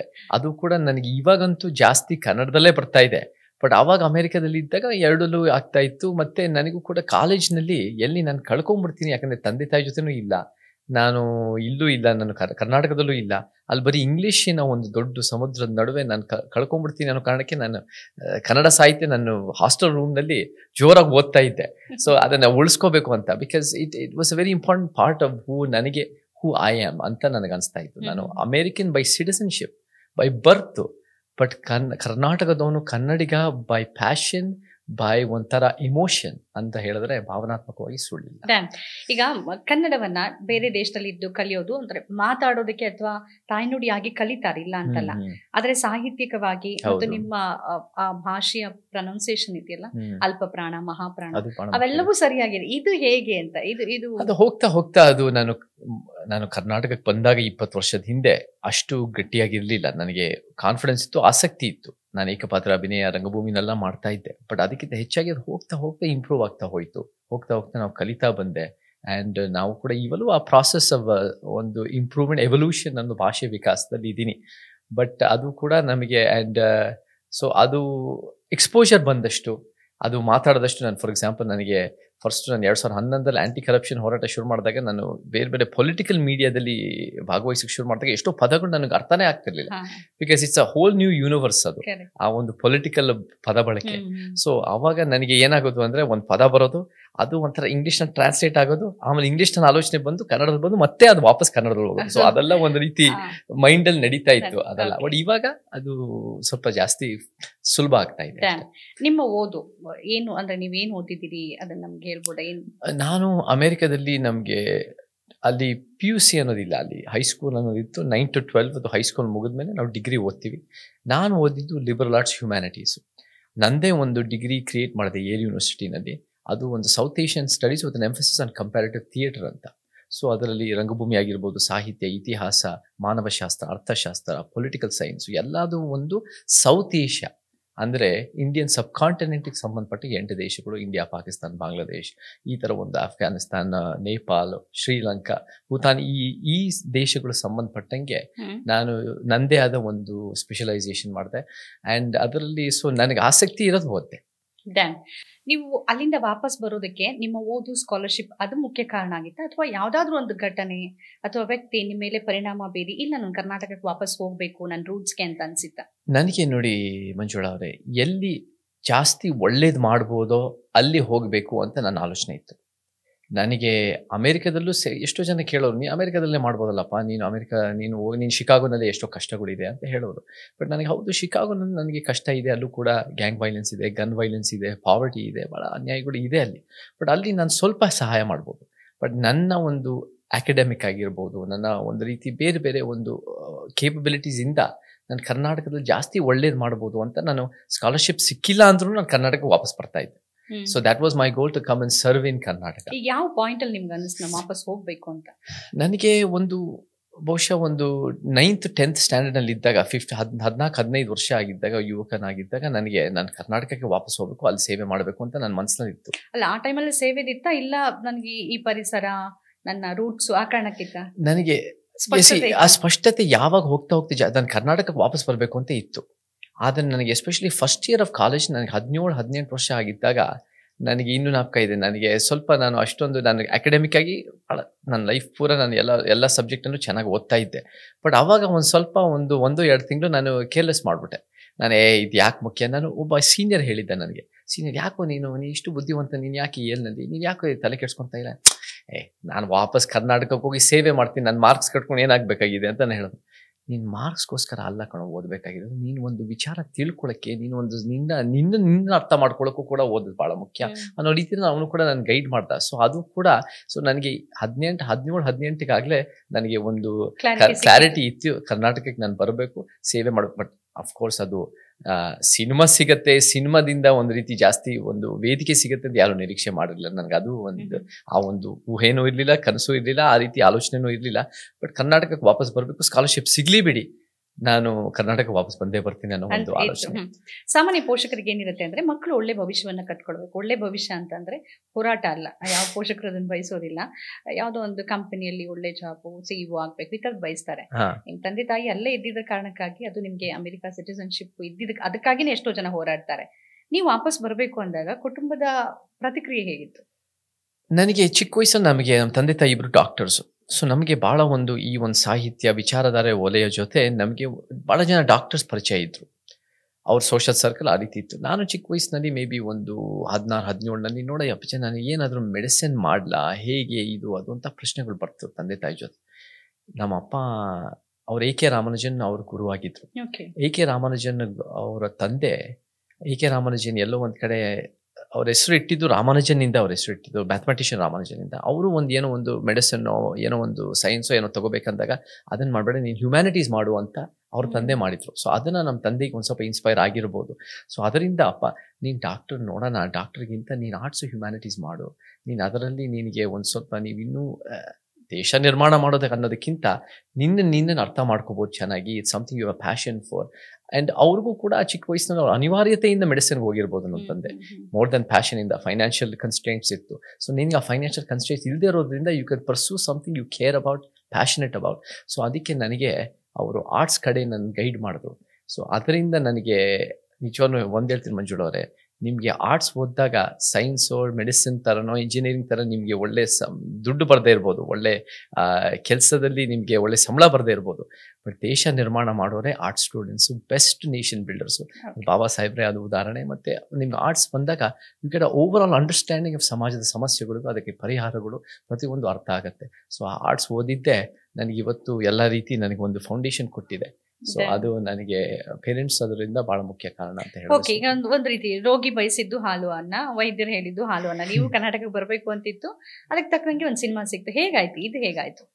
ನಾನು ಫುಲ್ ಬ್ರೈಟ್ ಸ್ಕಾಲರ್ಶಿಪ್ನಲ್ಲಿ ಬಂದಿದ್ದೆ ಕರ್ನಾಟಕದ 2005ರಲ್ಲಿ ಆಗಸ್ಟ್ ಸೆಪ್ಟೆಂಬರ್ ಟೈಮ್ನಲ್ಲಿ. ಅವಾಗ ನಾನು ಬೇರೆ ಬೇರೆ ಕಡೆ ರಂಗಭೂಮಿ ನಾನು ಕೆಲಸ ಮಾಡ್ತಾ ಇದ್ದೆ. ನಾನು ಧಾರವಾಡನಲ್ಲಿ, ಇದರಲ್ಲಿ ಗುಂಡಲ್ಪೇಟೆನಲ್ಲಿ ರಂಗಭೂಮಿಯ ಒಂದು ಬೀದಿ ನಾಟಕಗಳಾಗಿರ್ಬೋದು, ನಾಟಕ ನಿರ್ದೇಶನ ಮಾಡೋದಾಗಿರ್ಬೋದು. ನನ್ನ ಫೋಕಸ್ ಇದ್ದಿದ್ದು ಜೆಂಡರ್ ಇಶ್ಯೂಸ್, ಮಹಿಳಾ ಸಬಲೀಕರಣ ರಂಗಭೂಮಿ ಮುಖಾಂತರ. ಸೊ ನನಗೆ ಯಾವಾಗಲೂ ಆರ್ಟ್ಸ್ ಅಂದಾಗ ಆರ್ಟು ಬರೀ ಒಂದು ಮನೋರಂಜನೆಗೋಸ್ಕರ, ಒಂದು ಪರ್ಫಾರ್ಮೆನ್ಸ್ಗೋಸ್ಕರ ಅಥವಾ ಒಂದು ಸಿನಿಮಾ ಥರ ಬಿಸ್ನೆಸ್ ಅಂತ ನಾನು ನೋಡ್ತಾ ಇರಲಿಲ್ಲ. ಆರ್ಟ್ ಅನ್ನೋದು ಒಂದು ಪರಿವರ್ತನೆಗೋಸ್ಕರ ಕಲೆ ಅನ್ನೋ ರೀತಿ ನಾನು ನೋಡ್ತಾ ಇದ್ದೆ. ಸೊ ನಾನು ಅಲ್ಲಿ ರಂಗಭೂಮಿ ಇದರಲ್ಲಿ ಗುಂಡಲ್ಪೇಟೆನಲ್ಲಿ ನಿರ್ದೇಶನ ಮಾಡ್ತಾ ಇದ್ದೆ. ಡೌರಿ ಇಶ್ಯೂಸ್ ಆಗಿರ್ಬೋದು, ಬೇರೆ ಬೇರೆ ಮಹಿಳಾ ಸಬಲೀಕರಣ ವಿಚಾರಗಳು ಮಾಡ್ತಾ ಇದ್ದಾಗ ಒಂದ್ಸಲಿ ಬೆಂಗಳೂರಿನಲ್ಲಿ ಇದ್ದಾಗ ಮಾರ್ಚ್ನಲ್ಲಿ ನಾನು ಪೇಪರ್ ತೆಗೆದೆ. ದಿನ ಬೆಳಿಗ್ಗೆ ಪೇಪರ್ ತೆಗೆದು ರಂಗಭೂಮಿಗೆ ಸಂಬಂಧಪಟ್ಟಂಗೆ ಯಾವುದಾದ್ರೂ ಒಂದು ಕಾರ್ಯಕ್ರಮ ಇದ್ದರೆ ಅಲ್ಲಿ ಹೋಗೋದು. ಸೊ ಅಲ್ಲಿ ಬೆಳಗ್ಗೆ ಅಲ್ಲಿ ಇರಾಕ್ ವಾರ್ ನಡೀತಾ ಇತ್ತು. ಆ ಇರಾಕ್ ವಾರ್ಗೆ ಸಂಬಂಧಪಟ್ಟಂಗೆ ಒಂದು ಆರ್ಟ್ ಎಕ್ಸಿಬಿಟ್, ಅದನ್ನು ಪ್ರಶ್ನೆ ಮಾಡೋ ಥರ ರವೀಂದ್ರ ಕಲಾಕ್ಷೇತ್ರದಲ್ಲಿ ಅಲ್ಲಿತ್ತು. ಸೊ ಅವತ್ತು ಮಾರ್ಚ್ 3, 2006. ಸೊ ಅವಾಗ ನಾನು ಒಂದು ಆಟೋ ಇಟ್ಕೊಂಡು ಅಲ್ಲಿ ಮನೆಯಿಂದ ಅಲ್ಲಿ ಹೋದೆ. ಅಲ್ಲೂ ಕೂಡ ಬೇರೆ ಬೇರೆ ರಂಗಭೂಮಿ ತಂಡಗಳಿದ್ರು, ಸಮುದಾಯ ಈ ಥರದೆಲ್ಲ ಭಾಳ ಒಳ್ಳೆ ಕೆಲಸ ಮಾಡ್ಕೊಂಡು ಬರ್ತಿದ್ರು. ಅವ್ರನ್ನೂ ನಾನು ಬೇರೆ ಬೇರೆ ಇಂಟರ್ವ್ಯೂ ಮಾಡ್ತಾ ಇದ್ದೆ. ಅಲ್ಲೊಬ್ಬರು ಬ್ಯಾಕ್ ಪ್ಯಾಕ್ ಹಾಕ್ಕೊಂಡು ಒಬ್ಬರು ಬಂದು ನಿಮ್ಮ ಹತ್ರ ಮಾತಾಡಬೇಕು. ನಾನು ಅವಾಗ ಕುರ್ತಾ ಹಾಕ್ಕೊಂಡು ಭಾಳ ಜುಟ್ಟು ದೊಡ್ಡ ಮೀಸೆ ಅವಾಗಿದ್ದಾಗ ಅವ್ರು ನಿಮ್ಮ ಹತ್ರ ಮಾತಾಡ್ಬೇಕು. ಅವ್ರ ಹತ್ರ ಮಾತಾಡಿ, ಅವರು ನರೇಂದ್ರ ಬಾಬು ಅಂತ, ಅವರೇ ನನಗೆ ಸಿನಿಮಾ ರಂಗಕ್ಕೆ ಕರ್ಕೊಂಡ್ಬಂದಿದ್ದು. ಅವರೇನು ಹೇಳಿದ್ರು ಅಂದರೆ, ನಾನು ಸಿನಿಮಾ ಡೈರೆಕ್ಟರು, ನೀವು ನನ್ನ ಸಿನಿಮಾ ಹೀರೋ ಆಗಬೇಕು, ನನ್ನ ಸಿನಿಮಾ ಒಂದು ಟಾಲ್ಸ್ಟಾಯ್ ಬಗ್ಗೆ ಅಂತ ಹೇಳಿದ್ರು. ಟಾಲ್ಸ್ಟಾಯ್ ಕತೆ ರೆಸರೆಕ್ಷನ್ ಬಗ್ಗೆ. ನನಗೆ ಅವ್ರ ಡೈರೆಕ್ಟರ್ ಅಂದರೆ ನನಗೆ ಸಿನಿಮಾದ ಬಗ್ಗೆ ಏನೂ ಗೊತ್ತಿಲ್ಲ, ಹೀರೋ ಆಗೋ ಯಾವ ಆಸಕ್ತಿ ಇಲ್ಲ. ಅವ್ರು ಯಾರು ಅಂತ ಗೊತ್ತಿಲ್ಲ. ಬಟ್ ಟಾಲ್ಸ್ಟಾಯ್ ರೆಸರೆಕ್ಷನ್ ಅಂದ್ರೆ ನಂಗೆ ಬಹಳ ಆಸಕ್ತಿ ಬಂದ್ಬಿಡ್ತು. ಹೌದು, ಟಾಲ್ಸ್ಟಾಯ್ ಕೇಳಿದ ತಕ್ಷಣ ಏನಪ್ಪ ಇಲ್ಲಿ ಯಾರೋ ಒಬ್ರು ಕರ್ನಾಟಕದಲ್ಲಿ ಟಾಲ್ಸ್ಟಾಯ್ ಬಗ್ಗೆ ಅದು ಸಿನಿಮಾ ಮಾಡಕ್ ಯೋಚನೆ ಮಾಡ್ತಾ ಇದ್ದಾರೆ, ಲೆಟ್ಸ್ ಇವ್ರ ಜೊತೆ ಸ್ವಲ್ಪ ಸಂಪರ್ಕ ಮಾಡೋಣ ಅಂತ ಮಾಡಿ ಅವ್ರ ಜೊತೆ ನಾನು ಬಾಬು ಜೊತೆ, ಕಿಶೋರ್ ಜೊತೆ, ವಿಸ್ತಾರ ತಂಡ ಜೊತೆ ಬೇರೆ ಬೇರೆ ನಾಟಕಗಳು ಮಾಡ್ತಾ, ಆಮೇಲೆ ಸುಮನಾ ಅವ್ರ ಪರಿಚಯ ಆಗಿ, ಅವರಿಂದ ಅಗ್ನಿಶ್ರೀಧರ್ ಪರಿಚಯ ಆಗಿ, ಅಲ್ಲಿಂದ ಆ ದಿನಗಳು ಅದು ಕಾರ್ಯರೂಪಕ್ಕೆ ಬಂತು. ಬಟ್ ಅದು ನನಗೆ ಅನಿರೀಕ್ಷಿತವಾಗಿತ್ತು. ಅಲ್ಲ, ಆದ್ರೆ ಮಂಜುಳಾ ಬಹಳಷ್ಟು ಜನ ಕಟ್ಟಿರೋ ಕನಸು ಹೀರೋ ಆಗ್ಬೇಕು ಅಂತ, ಆ ಥರದ್ದು ನಿಮಗೆ ಸಿಕ್ತು. ಮೊದಲ ಸಿನಿಮಾದಲ್ಲೇ ಬಹಳ ದೊಡ್ಡ ಯಶಸ್ಸು ಕೂಡ ಸಿಕ್ತು, ನಿಮ್ಮ ಆಕ್ಟಿಂಗು, ಮೆಚ್ಚುಗೆ ಎಲ್ಲವೂ ಸಿಕ್ತು. ಅದನ್ನ ಬಿಟ್ಟು ಆ ನಂತರ ಒಂದಷ್ಟು ಸಿನಿಮಾ ಮಾಡಿದ್ರಿ. ಅದರಿಂದ ಹೊರಗಡೆ ಬರಬೇಕು ಅಂತ ಅಂದ್ರೆ ಬಹಳಷ್ಟು ಜನಕ್ಕೆ ಸಿಗದಿರೋ ಅವಕಾಶ ನಿಮ್ಗೆ ಸಿಕ್ಕಾಗ ಅದರಿಂದ ಹೊರಗಡೆ ಬರಬೇಕು ಅಂತ ಯಾಕೆ ಅನ್ನಿಸ್ತು ನಿಮಗೆ? ನೋಡಿ ಮಂಜುಳಾ, ನಾನು ಹುಟ್ಟಿ ಬೆಳೆದಿದ್ದು ಅಮೆರಿಕಾದಲ್ಲಿ, ನಾನು ಬಂದಿದ್ದು ಕರ್ನಾಟಕಕ್ಕೆ ಸೇವೆ ಮಾಡೋಕ್ಕೆ. ನಾನು ಬಹುಶಃ ಕರ್ನಾಟಕದಲ್ಲೇ ಹುಟ್ಟು ಬೆಳೆದಿದ್ರೆ ನಾನು ಈ ಥರ ಆಲೋಚನೆ ಮಾಡ್ತಾ ಇರಲಿಲ್ಲ. ನನಗೆ ಗ್ಲೋಬಲ್ ಪರ್ಸ್ಪೆಕ್ಟಿವ್ ಆಗಿರ್ಬೋದು, ಬೇರೆ ಬೇರೆ ಕಡೆ ಓದಿರೋದಾಗಿರ್ಬೋದು, ಪೇರೆಂಟ್ಸ್ ಆಗಿರ್ಬೋದು, ಎಲ್ಲ ರೀತಿಯೂ, ಆ್ಯಂಡ್ ಅಫ್ಕೋರ್ಸ್ ಸೊಸೈಟಲ್ ಕಂಡೀಷನ್ಸು ಅದರ ಮೇಲೆ ಇನ್ಫ್ಲೂಯೆನ್ಸ್ ಆಗಿದೆ. ನನಗೆ ಸಿನಿಮಾ ಅಂದರೆ ಹೌದು, cinema Ranga is definitely interesting, ಮತ್ತು ಅದ್ರದ್ದು ಒಂದು ಬಹಳ ಒಂದು ಕಲೆಗೆ ಒಂದು ಬಿಸ್ನೆಸ್ ಜೊತೆ ಸೇರಿಕೊಂಡು ಏನೋ ಒಂದು ಇಂಟ್ರೆಸ್ಟಿಂಗ್ ರಂಗ ಅಂದರೆ ಸುಳ್ಳಿಲ್ಲ. ಬಟ್ ನಾನು ಹೀರೋ ಆಗಬೇಕು ಅನ್ನೋದು ಏನು ಅಷ್ಟೊಂದೇನು ನನಗೆ ಉತ್ಸಾಹನೋ ಎಷ್ಟೋ ಆಸಕ್ತಿ ಅಂತ ಇರಲಿಲ್ಲ. ಹೀರೋ ಅನ್ನೋದು ಅದು ಒಂದು ಕೆಲಸನೇ. ಬಟ್ ಇಲ್ಲಿ ಕರ್ನಾಟಕದಲ್ಲಿ ಹುಟ್ಟರೆ ಹೀರೋ ಆಗಬೇಕು, ಅದು ಲಾರ್ಜರ್ ದನ್ ಲೈಫು, ಅದೇನೋ ಒಂದು ನನಗೆ ಅದಕ್ಕೆ ಸಿಗೋ ಒಂದು ಬಿಲ್ಡಪ್ಪು, ಅದೆಲ್ಲ ಒಂದು ಬಯಸೋರು ಬಯಸ್ಬೋದು. ನನಗೆ ಯಾವತ್ತೂ ಆ ರೀತಿ ಆಲೋಚನೆ ಇರಲಿಲ್ಲ. ಸೊ ನನಗೆ ಹೀರೋ ಆದಾಗಲೂ ಕೂಡ ಈ ಹೀರೋದಲ್ಲಿ ಯಾಕಪ್ಪ ಇಷ್ಟೊಂದು ಯೋಗ್ಯತೆ ಮೀರಿ ಬಿಲ್ಡಪ್ ಸಿಗುತ್ತೆ ಅಂತ ನನಗೆ ಯೋಚನೆ ಬರ್ತಾ ಇತ್ತು. ಸೊ ಫಾರ್ ಎಕ್ಸಾಂಪಲ್ ನಾನು ಒಂದು ಉದಾಹರಣೆ ಕೊಡ್ತೀನಿ. ಇದರಲ್ಲಿ ನಾನು ತೆಲುಗು ಸಿನಿಮಾ ಒಂದು ಇತ್ತೀಚೆಗೆ ಮಾಡಿದೆ, ಒಂದು 2-3 ವರ್ಷದಿಂದ. ಅದು ಇವಾಗ ಅದು ಸ್ವಲ್ಪ ರೆಡಿ ಆಗ್ತಾ ಇದೆ. ಅದರಲ್ಲಿ ಒಂದು ಕಮರ್ಷಿಯಲ್ ಸಿನಿಮಾ. ಆ ಕಮರ್ಷಿಯಲ್ ಸಿನಿಮಾದಲ್ಲಿ ಏನಾಗುತ್ತೆ ಅಂದರೆ, ನಾನು ಇಲ್ಲೇ ಒಂದು ಚೇರಲ್ಲಿ ಕೂತಿದ್ದೀನಿ, ಅಲ್ಲಿ ಒಂದು 70-80 ಜನ ಎಲ್ಲ ರೆಡಿ ಮಾಡ್ಕೊಡ್ತಾ ಇದ್ದಾರೆ. ಎಲ್ಲ ಶಾರ್ಟ್, ಅದು ಬೆಂಕಿ, ಅದು ಬಿಲ್ಡಪ್, ಲೈಟಿಂಗು ಎಲ್ಲ ರೆಡಿ ಮಾಡ್ಕೊಂಡು ಸುಮ್ಮನೆ ಕೂತ್ಕೊಂಡು ನೋಡ್ತಾ ಇದ್ದೀನಿ. ಅರ್ಧ ಗಂಟೆ ಕೂತ್ಕೊಂಡೆ. ಆಮೇಲೆ ಶಾರ್ಟ್ ಬಂತು, ನಾನು ಈ ಕಡೆಯಿಂದ ಈ ಕಡೆ ನಡ್ಕೊಂಡ್ಬರ್ಬೇಕು, ಸಿಗರೇಟನ್ನು ಎಸಿಬೇಕು, ಬ್ಯಾಕ್ಗ್ರೌಂಡಲ್ಲಿ ಬೆಂಕಿ, ಶಾರ್ಟು, ಬಿಲ್ಡಪ್. ನಾನು 30 ಸೆಕೆಂಡ್ ಮಾಡೋದು ಸ್ಕ್ರೀನ್ ಮೇಲೆ ಕಾಣುತ್ತೆ. ಇವರೆಲ್ಲ ಅರ್ಧ ಗಂಟೆ 70-80 ಜನ ಮಾಡಿದ ಕೆಲಸ ಏನೂ ಕಾಣಲ್ಲ, ನನಗೆ ಮಾತ್ರ ಅಷ್ಟೊಂದು ಬಿಲ್ಡಪ್. ನಾನು ಯೋಚನೆ ಮಾಡ್ತಾ ಇದ್ದೆ, ಇದು ನನಗೇನು, ಯಾವ ಯೋಗ್ಯತೆಯಿಂದ ನಮ್ಗೆ ಇಷ್ಟೊಂದು ಬಿಲ್ಡಪ್ ಸಿಗುತ್ತೆ, ಇಷ್ಟೊಂದು ಪೇಮೆಂಟ್ ಸಿಗುತ್ತೆ, ಇಷ್ಟೊಂದು ಓವರ್ ಲಾರ್ಜ್ ಲೈಫ್ ಹೈಪ್ ಸಿಗುತ್ತೆ. ಸೊ ಈ ಥರದ ಯೋಚನೆಗಳು ನನಗೆ ಮುಂಚೆಯಿಂದನೂ ಕಾಡ್ತಾ ಇತ್ತು. ಬಟ್ ಅದು ಕೂಡ ನನಗೆ ಸಿನಿಮಾದಲ್ಲಿ ಒಳ್ಳೆಯ ಅವಕಾಶಗಳು ಸಿಕ್ಕಿದೆ. ಅವರೆಲ್ಲ ಭಾಳ ಟ್ಯಾಲೆಂಟೆಡ್ ಜನ, ಡೈರೆಕ್ಟರ್ಸು, ರೈಟರ್ಸು ಮಾಡಿದ್ದಾರೆ. ಬಟ್ ಸಿನಿಮಾದಿಂದ ನನ್ನ ವೈಯಕ್ತಿಕವಾಗಿ ನನ್ನ ಬೆಳವಣಿಗೆಗಿಂತ ಆ ವೇದಿಕೆನ ನಾನು ಸಮಾಜಕ್ಕೆ ಹೆಂಗೆ ಮುಂದುವರಿಬೋದು ಅಂತ ನಾನು ಆಲೋಚನೆ ಮಾಡಿದೆ. ಇದ್ರ ಬಗ್ಗೆ ಒಂದು ಪ್ರಶ್ನೆ ಕೇಳೋದಾದ್ರೆ, ನೀವೇನು ಅನ್ಕೊಂಡಿದ್ರಿ ಒಂದು ಸಮಾಜ ಬದಲಾವಣೆ, ಕರ್ನಾಟಕದಲ್ಲಿ ಏನಾದರೂ ಬದಲಾವಣೆ ಮಾಡಬೇಕು ಅಂತ? ಅದಕ್ಕೆ ನೀವು ಇದ್ದಂತ ಅಂದ್ರೆ ನಿಮ್ಗೆ ಯಾವ್ದ್ರಲ್ಲಿ ಎಕ್ಸ್ಪರ್ಟೈಸ್ ಇತ್ತು ಅಂದ್ರೆ ಆಕ್ಟಿಂಗ್ ಅಂತ ಬಂದಾಗ ಅದ್ರ ಮೂಲಕನೇ, ಯಾಕಂದ್ರೆ ಸಿನಿಮಾ ಅನ್ನೋದು ಒಂದು ಪ್ರಭಾವಶಾಲಿ ಮಾಧ್ಯಮ. ಸಿನಿಮಾದಿಂದಾನೇ ಅನೇಕ ಜನ ಬೇರೆ ಬೇರೆ ಸಂದೇಶವನ್ನು ಕೊಟ್ಟಿದ್ದಾರೆ. ನೀವು ತಮಿಳು, ಮಲಯಾಳಂ ಈಗಿನ ಮೂವಿಗಳನ್ನು ನೋಡಿದ್ರೆ ಬಹಳ ಎಕ್ಸ್ಪೆರಿಮೆಂಟು, ನೀವು ಹೇಳುವಂತ ಜೆಂಡರ್ ಬಗ್ಗೆ ಇರ್ಬೋದು ಅಥವಾ ಕ್ಯಾಸ್ಟ್ ಬಗ್ಗೆ ಇರ್ಬೋದು, ಅನೇಕ ಸಿನಿಮಾಗಳು ಬಂದಿದ್ದಾವೆ. ಅದನ್ನ ಬಳಸ್ಕೊಳ್ಬೋದಾಗಿತ್ತಲ್ಲ ಸಿನಿಮಾವನ್ನ. ಆ ತರದ ಹೈಪು, ಹೀರೋಯಿಸಮ್ ಅದನ್ನ ಬಿಟ್ಟು ನೀವು ಈ ತರನು ಬಳಸ್ಕೋಬಹುದಾಗಿತ್ತು. ಪುಟ್ಟಣ್ಣ ಕಣ್ಗಾಲ್ ಸಿನಿಮಾ ತರದ್ದು ಅದಕ್ಕೆ ಕೆಲವು ಉತ್ತರಗಳಿದೆ. ಮೊದಲನೇದಾಗಿ ನಾನೊಬ್ಬ ನಟ, ನಾನೊಬ್ಬ ಆಕ್ಟರ್ ಅಂದಾಗ ಒಬ್ಬ ನೇಣು ತುದಿಯ ಗೊಂಬೆಯಂತೆ ಅವ್ರು ನನ್ನನ್ನು ಆಟ ಆಡೋದು, ಅದ್ರ ತಕ್ಕಂತೆ ನಾವು ಏನು ನಮಗೆ ಪಾತ್ರ ಒಂದು ಚೌಕಟ್ಟಿರುತ್ತೋ ಅದನ್ನು ಮಾಡೋದು. ನೀವು ಒಬ್ಬ ನಿರ್ದೇಶಕ ಅಥವಾ ಒಬ್ಬ ಬರಹಗಾರ ಅಥವಾ ಒಂದು ನಿರ್ಮಾಪಕ ಆಗಿದ್ದರೆ ನೀವು ಆ ರೀತಿ ಫೋಕಸ್ ಮಾಡಿ ಅದನ್ನು ಮಾಡೋಕ್ಕೆ ನಿಮಗೆ ಜಾಸ್ತಿ ಅವಕಾಶ ಇರುತ್ತೆ. ಎರಡನೇದಾಗಿ ಏನಾಗುತ್ತೆ ಅಂದರೆ, ನೀವು ಎಷ್ಟೇ ಒಂದು ಉತ್ತಮ ಸಂದೇಶ ಹೇಳಿದ್ರು ಮಂಜುಳಾ ಅವರೇ, ಸಿನಿಮಾದಲ್ಲಿ ನೀವು ಉತ್ತಮ ಸಂದೇಶನೋ ಉತ್ತಮ ಸಂದೇಶನೋ ಮುಖ್ಯ ಆಗಲ್ಲ. ಸಿನಿಮಾದಲ್ಲಿ ಹಾಕಿದ ದುಡ್ಡು ವಾಪಸ್ ಬಂತ, ಕಮರ್ಷಿಯಲ್ ಸಕ್ಸಸ್ ಆಯ್ತಾ ಅನ್ನೋದು ಫಸ್ಟ್ ಮಾನದಂಡ. ಅದರ ಮೇಲೆ ವಿಚಾರಗಳು. So the basis is recovering the money. So no matter how much ನೀವು ಎಷ್ಟೇ ಉತ್ತಮ ವಿಚಾರ ಮಾಡಿದ್ರು ನೀವು ರಿಕವರಿ ಮಾಡದೇ ಇದ್ರೆ ಅದಕ್ಕೆ ಬೆಲೆ ಇಲ್ಲ, ಬಿಕಾಸ್ ಇಟ್ಸ್ ಅನ್ ಇಂಡಸ್ಟ್ರಿ. ಮೂರನೇದು ಏನಾಗುತ್ತೆ ಅಂದರೆ ಮಂಜುಳಾ, ಇವಾಗ 20 ವರ್ಷದಿಂದ ನಾನು ಕರ್ನಾಟಕದಲ್ಲಿದ್ದೀನಿ. 20 ವರ್ಷ ಅಂದರೆ 200 ಸಿನಿಮಾ ಒಂದೊಂದು ಸಿನಿಮಾ ರಂಗದಲ್ಲಿ ಬಂದು ಒಂದು 10 ಸಿನಿಮಾ ರಂಗ ಅಂತ ನೋಡಿದ್ರೆ ಒಂದು 40,000 ಸಿನಿಮಾ ಅಂತ ಅಂದಾಜು ತಗೊಳ್ಳಿ. ಈ 40,000 ಸಿನಿಮಾಗಳಲ್ಲಿ 39,000 ಮೇಲೆ ಫ್ಲಾಪ್ ಆಗಿದೆ ಅಂತ ಇಟ್ಕೊಳ್ಳೋಣ, ಅದು ಬೇರೆ ಪ್ರಶ್ನೆ. ಬಟ್ ಈ 40,000 ಸಿನಿಮಾಗಳಲ್ಲಿ ಎಷ್ಟು ಜನರ ಬದುಕಿಗೆ ಒಳ್ಳೆಯದಾಗಿದೆ, ಎಷ್ಟು ಕಾನೂನುಗಳು ಬಂದಿದೆ, ಎಷ್ಟು ನೀತಿ ಯೋಜನೆಗಳು ಬಂದಿದೆ. ಇಲ್ಲಿ ಬಂದಿರೋದೇ 40,000 ಸಿನಿಮಾ. ಮ್ಯಾಕ್ಸ್ ಏನು ಬಂದಿದೆ ಅಂದರೆ, ಒಂದೊಂದು ಸಿನಿಮಾ ಚೆನ್ನಾಗಿ ಮಾಡಿದರೆ ಅದು ಇಂಡಿವಿಜುವಲ್ ರೀತಿಯಲ್ಲಿ ಎಫೆಕ್ಟ್ ಆಗಿ ಒಬ್ಬರಿಗೆ ಒಂದು ಚೇಂಜ್ ಆಫ್ ಹಾರ್ಟ್ ಆಗ್ಬೋದು, ಚೇಂಜ್ ಆಫ್ ಮೈಂಡ್ ಆಗ್ಬೋದು. ಅದು ಒಂದು ರೀತಿ ಪರ್ಸನಲ್ ರೀತಿಯಲ್ಲಿ ಆಗ್ಬೋದು. ನಮಗೆ ರಚನಾತ್ಮಕ ಪರಿವರ್ತನೆ ಬೇಕು ಅಂದರೆ ನಮಗೆ ಸಿನಿಮಾದಿಂದ ಸಾಧ್ಯ ಇಲ್ಲ ಮಂಜುಳಾ ಅವರೇ. ನಾವು ಬೀದಿಗಿಳಿದೋ ನಾವು ಕಾನೂನುಗಳನ್ನು ತರೋದು ನಮ್ಮ ಒಂದು 14 ವರ್ಷದ ಹೋರಾಟದ ಪಯಣಗಳಿಂದ ಅನೇಕ ಕಾನೂನುಗಳು ಮತ್ತು ಜನರಿಗೆ ಮನೆ ಕಟ್ಸೋದಾಗಿರ್ಬೋದು, ಬೇರೆ ಬೇರೆ ಥರ ಯೋಜನೆ ನೀತಿಗಳು ತರಕ್ಕೆ ನಾವು ಅವಕಾಶ ಮಾಡಿಕೊಟ್ಟಿದ್ದೀವಿ. ಇನ್ನು ಬಹಳ ಇದೆ ಮಾಡೋದು. ಬಟ್ ನಮಗೆ ಅದನ್ನ ಒಂದು ಸ್ಟ್ರಕ್ಚರಲ್ ಚೇಂಜ್ ಮಾಡೋಕ್ಕೆ ನೀವು ಹೋರಾಟಗಳೇ ಮಾಡಬೇಕು, ನೀವು ಜನರ ಜೀವನಕ್ಕೆ ಬದಲಾವಣೆ ಮಾಡಬೇಕು ಅಂದ್ರೆ ಆ ರೀತಿ ಮಾಡಬೇಕು ಹೊರತು ಸಿನಿಮಾ ರಂಗದಿಂದ ಅದು ಸಾಧ್ಯ ಇಲ್ಲ. ಅಂದ್ರೆ ನೀವೇ ಹೇಳ್ತೀರಿ ಯಾವಾಗ್ಲೂ ಬುದ್ಧ ಬಸವ ಅಂಬೇಡ್ಕರ್ ಪರಿಹಾರನ ತಾವ್ ಯಾವಾಗ್ಲೂ ನೆನ್ಪು ಮಾಡ್ಕೋತೀವಿ. ಅಂಬೇಡ್ಕರ್ ಹೇಳ್ತಾರೆ ರಾಜಕೀಯ ಅಧಿಕಾರ ಇಲ್ಲದೆ ಬದಲಾವಣೆ ಮಾಡೋದು ಕಷ್ಟ ಸಾಧ್ಯ ಅಂತ. ನಿಮಗಿದ್ದಂತ ಎಕ್ಸ್ಪೋಷರ್ನ ಬಳಸ್ಕೊಂಡು ನೀವು ಆ ಪೊಲಿಟಿಕಲ್ ಒಂದು ಆಯಾಮಕ್ಕೆ ಇವತ್ತೇನ್ ಪ್ರಯತ್ನ ಹಾಕ್ತಾ ಇದ್ದೀರಿ, ಅದಕ್ಕೆ ಬರೋದಕ್ಕೆ ಹೆಲ್ಪ್ ಆಗ್ತಾ ಇತ್ತಾ? ಪಾಲಿಸಿ ಮೇಕರ್ಸ್ ಆಗ್ಬೇಕು ಅಂತಂದ್ರೆ ಪಾಲಿಟಿಕ್ಸ್ಗೆ ಬರಬೇಕು. ಪಾಲಿಟಿಕ್ಸ್ ಬರ್ಬೇಕಂದ್ರೆ ಜನರ ಬೆಂಬಲ ಇರಬೇಕು, ಸ್ವಲ್ಪ ಪಾಪ್ಯುಲಾರಿಟಿ ಕೂಡ ಇರಬೇಕು. ಅದೆಲ್ಲವೂ ನಿಮ್ಗೆ ಒಂದ್ ಕಡೆಯಿಂದ ಸಿಗ್ತಾ ಇತ್ತಾ ಸಿನಿಮಾ ಕ್ಷೇತ್ರದಲ್ಲಿ? ಇನ್ನೂ ಸ್ವಲ್ಪ ಟೈಮ್ ಉಳಿದಿದ್ರೆ ಸಿನಿಮಾ ನಮಗೆ ಪಾಪ್ಯುಲಾರಿಟಿ ಇನ್ನೂ ಜಾಸ್ತಿ ಆಗಿರ್ಬೋದು, ಆಗಲ್ಲ ಅಂತ ಹೇಳ್ತಾ ಇಲ್ಲ. ಬಟ್ ಪಾಪ್ಯುಲಾರಿಟಿ ಎಷ್ಟೇ ಆದ್ರೂ ಜನ ನಿಮ್ಮ ಜೊತೆ ಪೊಲಿಟಿಕಲ್ ನಿಂತ್ಕೊಳ್ತಾರೆ ಅಂತ ನಾವು ನಿರೀಕ್ಷೆ ಮಾಡೋಕ್ಕಾಗಲ್ಲ. ನಾನು ಯಾಕೆ ಹೇಳ್ತೇನೆ ಅಂದರೆ, ಕಮಲ್ ಹಾಸನ್ ಅನ್ನೋರು ಭಾಳ ದೊಡ್ಡ super star. Is a very big super star and he's a very extraordinary ನಟರು, ಭಾಳ ಒಳ್ಳೆ ಸಿನಿಮಾಗಳು ಮಾಡಿದ್ದಾರೆ. ಬಟ್ ಕಮಲ್ ಹಾಸನ್ ಅವರು 2019 ಪಕ್ಷ ಕಟ್ಟಾಗ ಅವ್ರಿಗೆ 3.57% ವೋಟ್ ಬಂತು. 2019 ವಿಧಾನಸಭಾ ಲೋಕಸಭಾದಲ್ಲಿ, ಆಮೇಲೆ ವಿಧಾನಸಭಾ 2021 ಅಷ್ಟೊತ್ತಿಗೆ ಆ 3.57 2% ಹೋಗಿದೆ. ನಾವು ಕಮಲ್ ಹಾಸನ್ ಅಷ್ಟು ದೊಡ್ಡ ಸೂಪರ್ ಸ್ಟಾರ್ ಆಗೋದು ಇಲ್ಲ. ಕಂಪೇರ್ ಮಾಡ್ಕೋತೀರಿ, ಅಲ್ಲಿ ಜಯಲಲಿತಾ ಇರ್ಬೋದು, MGR ಇರ್ಬೋದು, ಅವರೆಲ್ಲರೂ ಕೂಡ ರಂಗಭೂಮಿ ಮತ್ತು ಸಿನಿಮಾ ಹಿನ್ನೆಲೆಯಿಂದಾನೇ ಬಂದವರು. ಅಲ್ಲಿನ ರಾಜಕೀಯನೇ ಸಿನಿಮಾ ಒಂದು ರೀತಿಯಲ್ಲಿ. ನೀವು ಹೇಳೋದು ನಿಜ. NTR ಆಗಿರ್ಬೋದು, MGR ಆಗಿರ್ಬೋದು, ಜಯಲಲಿತಾ ಆಗಿರ್ಬೋದು. ಬಟ್ ಅದು is A different time in a different space. ಹಾಗಿದ್ದಾಗ ಐ ಆಮ್ ನಾಟ್ ಸೇಯಿಂಗ್ ಅದು ಇಂಪಾಸಿಬಲ್ ಅಂತ ಹೇಳ್ತಾ ಇಲ್ಲ. ನಾನೇನು ಹೇಳ್ತಾ ಇದ್ದೀನಿ ಅಂದ್ರೆ, ಇವತ್ತಿನ ದಿನ ನೋಡಿದ್ರೆ ಸಿನಿಮಾ ಸ್ಟಾರ್ಗಳನ್ನ, ಸಿನಿಮಾ ನಟ ನಟಿಯರನ್ನ ಲಾರ್ಜರ್ ದನ್ ಲೈಫ್ ಆಗಿ ನೋಡೋದು ಕಡಿಮೆ ಆಗ್ತಾ ಇದೆ.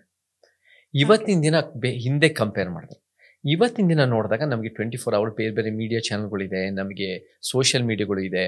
ಸಿನಿಮಾ ನಟ ನಟಿ ಇವತ್ತಿನ ದಿನ ನೀವು ತೆರೆ ಮೇಲೆ ನೋಡಿರೋ ಪಾತ್ರನ ಗುರ್ಸೋರಲ್ಲ. ಇವತ್ತಿನ ದಿನ ಸಮಸ್ಯೆಗಳಿಗೆ ನೀವು ಏನು ಮಾತಾಡ್ತೀರಾ ಅಥವಾ ಮಾತಾಡದೆ ಇಲ್ಲದೆ ಇದ್ರೂ ಅದನ್ನು ಪ್ರಶ್ನೆ ಮಾಡೋದು ಒಂದು ಸಮಾಜ ಇದೆ.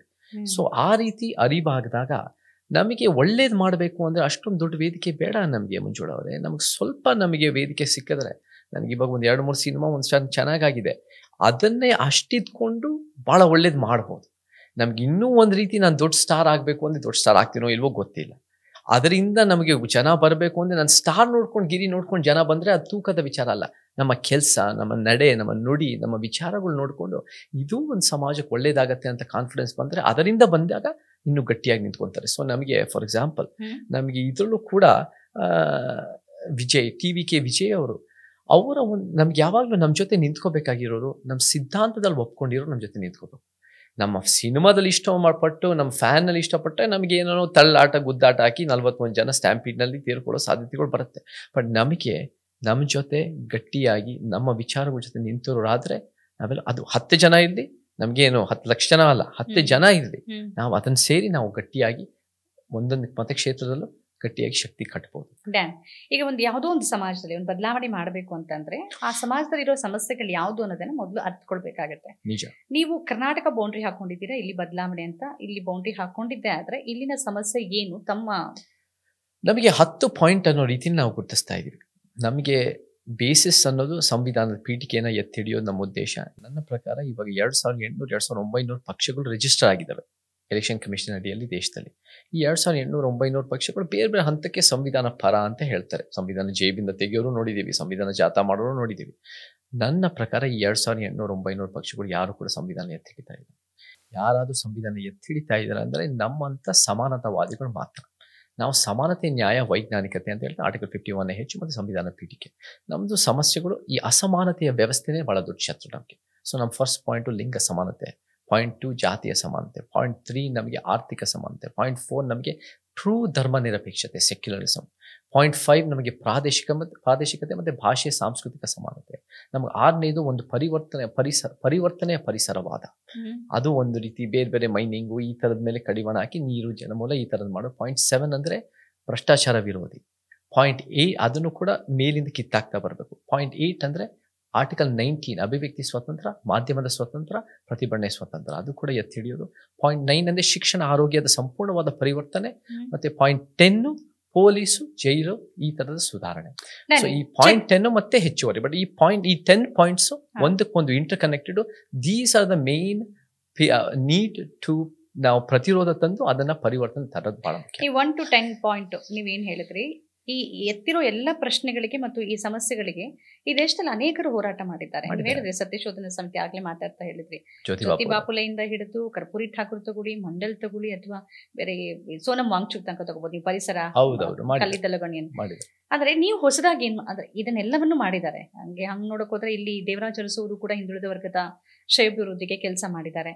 ಎಲ್ಲವನ್ನ ಮಾಡಿದಾಗ ನಿಮ್ದು ಹೊಸದು ಅಂತ ಅನ್ಸುವಾಗ, ಅಥವಾ ಜನ ನಿಮ್ ಕಡೆ ನಿಮ್ಮ ಹೋರಾಟಕ್ಕೆ ಬರ್ಬೇಕು ಅಂದ್ರೆ ಏನೋ ಒಂದು ವಿಶೇಷತೆ ಇರ್ಬೇಕಲ್ಲ? ಮಂಜುಳಾ ಅವರೇ, ನಿಜ ಹೇಳಬೇಕು ಅಂದರೆ 2,000 ವರ್ಷಗಳಿಂದ, ಬುದ್ಧನ ಕಾಲದಿಂದ ನಾವೇನು ಒಂದು ಹೊಸದೇನು ತರ್ತಾ ಇಲ್ಲ.